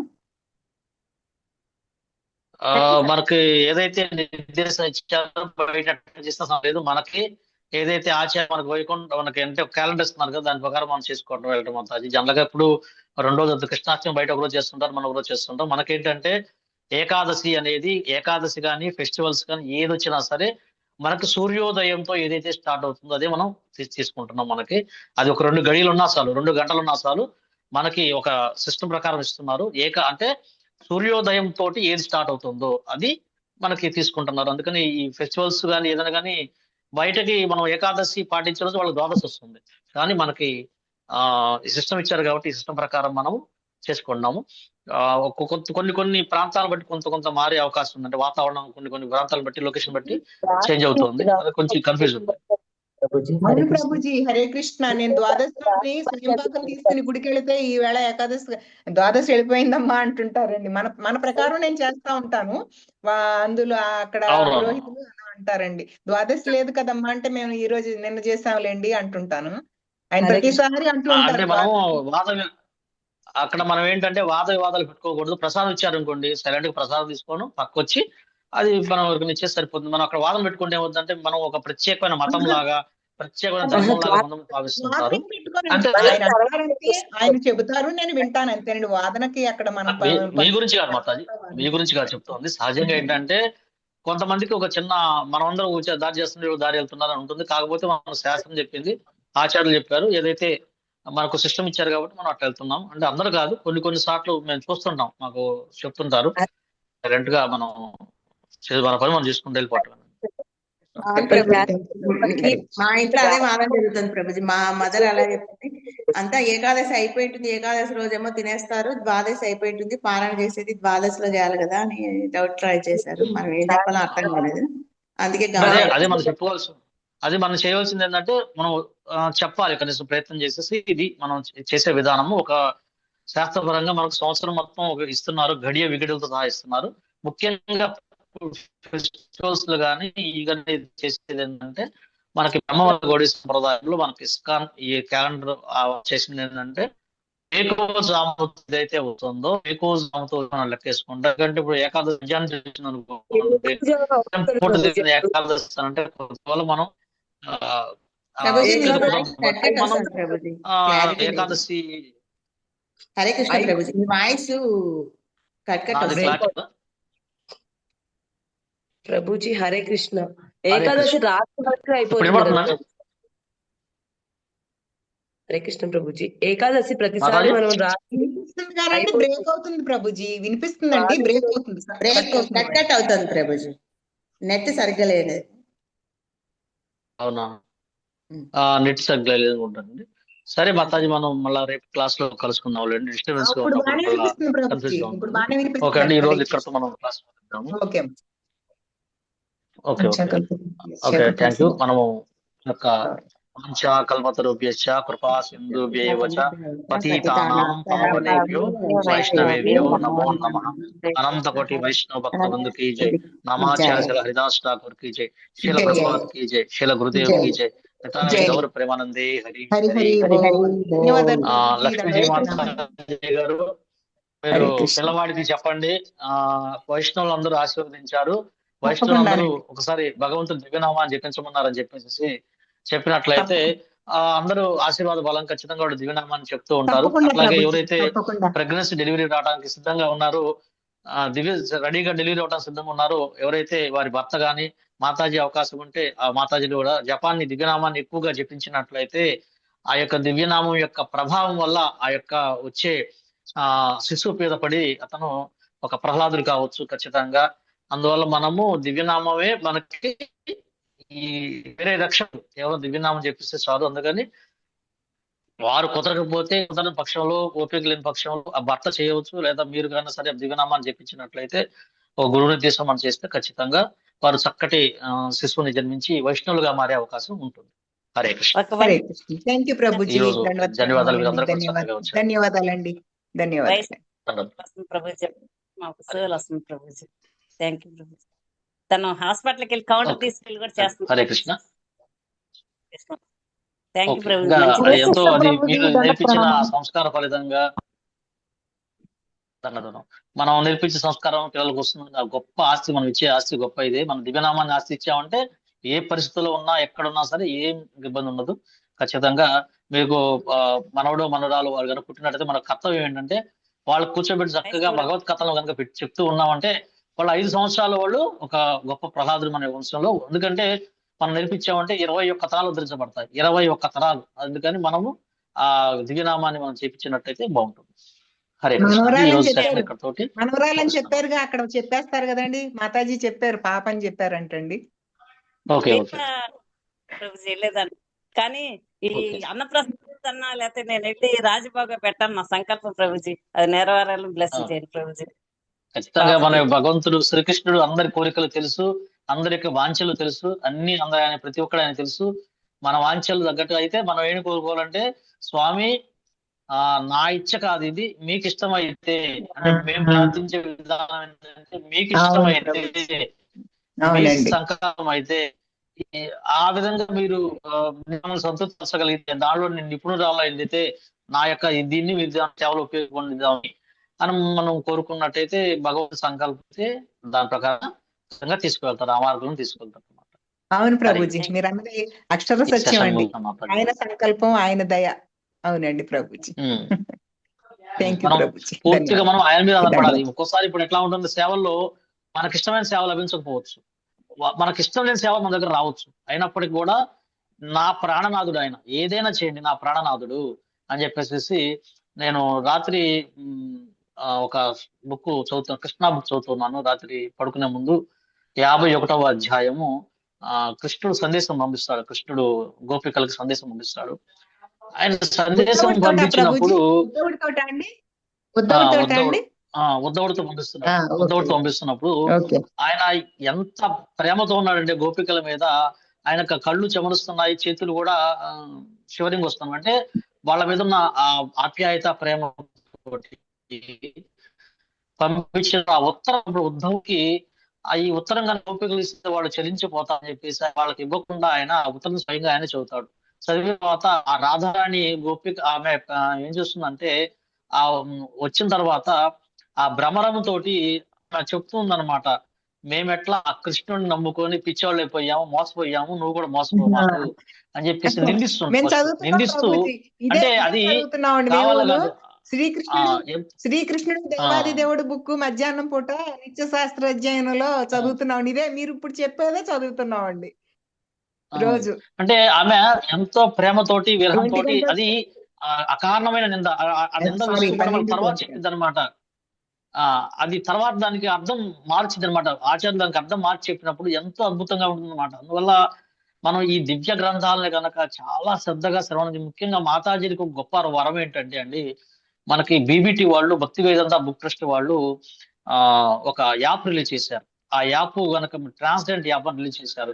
మీ గృహస్థర్మాలు నిర్వర్తిస్తూ కూడా చక్కగా మీరు యాప్ డౌన్లోడ్ చేసుకొని కనుక విన్నట్టయితే చక్కగా శ్రవణం అవుతుంది. ఎందుకంటే వంట పని చేసుకుంటూ, బట్టలు ఉతుక్కుంటూ, ఇంటి పనులు చాలా ఉంటాయి. ఈ పనులు చేసుకుంటూ కూడా మీరు శ్రవణం చేయడానికి మహారాజు కూడా చెప్పారు, గురు మహారాజు కూడా చెప్పారు. మీరు దయచేసి ఎవరైతే ఇప్పుడు సాకు చెప్పడానికి వీల్లేదు, నేను చదవడానికి లేదు, నాకు పుస్తకాలు రావు, వినడానికి సాకు లేదు, అన్ని ఏర్పాట్లు ఉన్నాయి, ప్రిపాలు ఏర్పాటు చేశారు. ఇప్పుడు శ్రవణం చేయడానికి దాదాపుగా ఎన్నో గంటలు వాళ్ళు శ్రమించారు. ఎంత గొప్ప శ్రమించారంటే 18,000 శ్లోకాలు ఆడియో రూపంలో తీసుకొచ్చారు. 900 శ్లోకాలు చైతన్య చరితామృతం, 9 పుస్తకాలు ఆడియో తీసుకొచ్చారు. ప్రపోజల్ గ్రంథాలన్నీ ఆడియో రూపంలో ఉన్నాయి.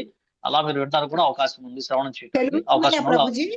తెలుగులో ఉందా అండి? తెలుగు, ఇంగ్లీష్ 11 భాషల్లో రిలీజ్ అవుతుంది. 11 భాషల్లో ఉంది. గూగుల్ ప్లే లో కొట్టినైతే ట్రాన్స్లెంట్ యాప్ అనేది ఉంటుంది. దాని ద్వారా మీరు వినవచ్చు. యాప్ ఏంటండి అది? ట్రాన్స్లెంట్ యాప్. ట్రాన్స్లెంట్. ఓకే, మేము ఆల్రెడీ వింటున్నాము. ఇప్పుడు మేము కూడా షాప్ సర్దుకునేటప్పుడు గంటన్నర బట్టి ఇలా సర్దుకోవడానికి పెట్టుకొని, నేను శ్రవణం పెట్టుకొని క్లాస్ వింటూ మేము శ్రవణం చేసుకుంటాం. అందుకే మాతాజీకి కూడా బాగా గొప్ప అవకాశం వాళ్ళు దాన్ని చేయండి. మాతాజీ క్లాసులన్నీ రికార్డింగ్లు పెడతారండి, అవి వింటూ ఉంటామండి మేము. ఎక్కువ ఈ జరిగిన భాగవతం క్లాసులు, భగవద్గీత క్లాసులు అవి కూడా ఎక్కువ వింటామండి. మా మాతాజీ పెడతారండి, డైలీ వింటా ఉంటామండి. అయ్యి టైం ఉంటే ఇది కూడా ట్రై చేస్తామండి. హరే కృష్ణ. థ్యాంక్ యూ ప్రభుజీ, ధన్యవాదాలండి. ధన్యవాదాలు, ప్రణామాలు. హరే కృష్ణ. నేను ఈరోజు సెషన్ ముగిస్తున్నాను. ధన్యవాదాలు.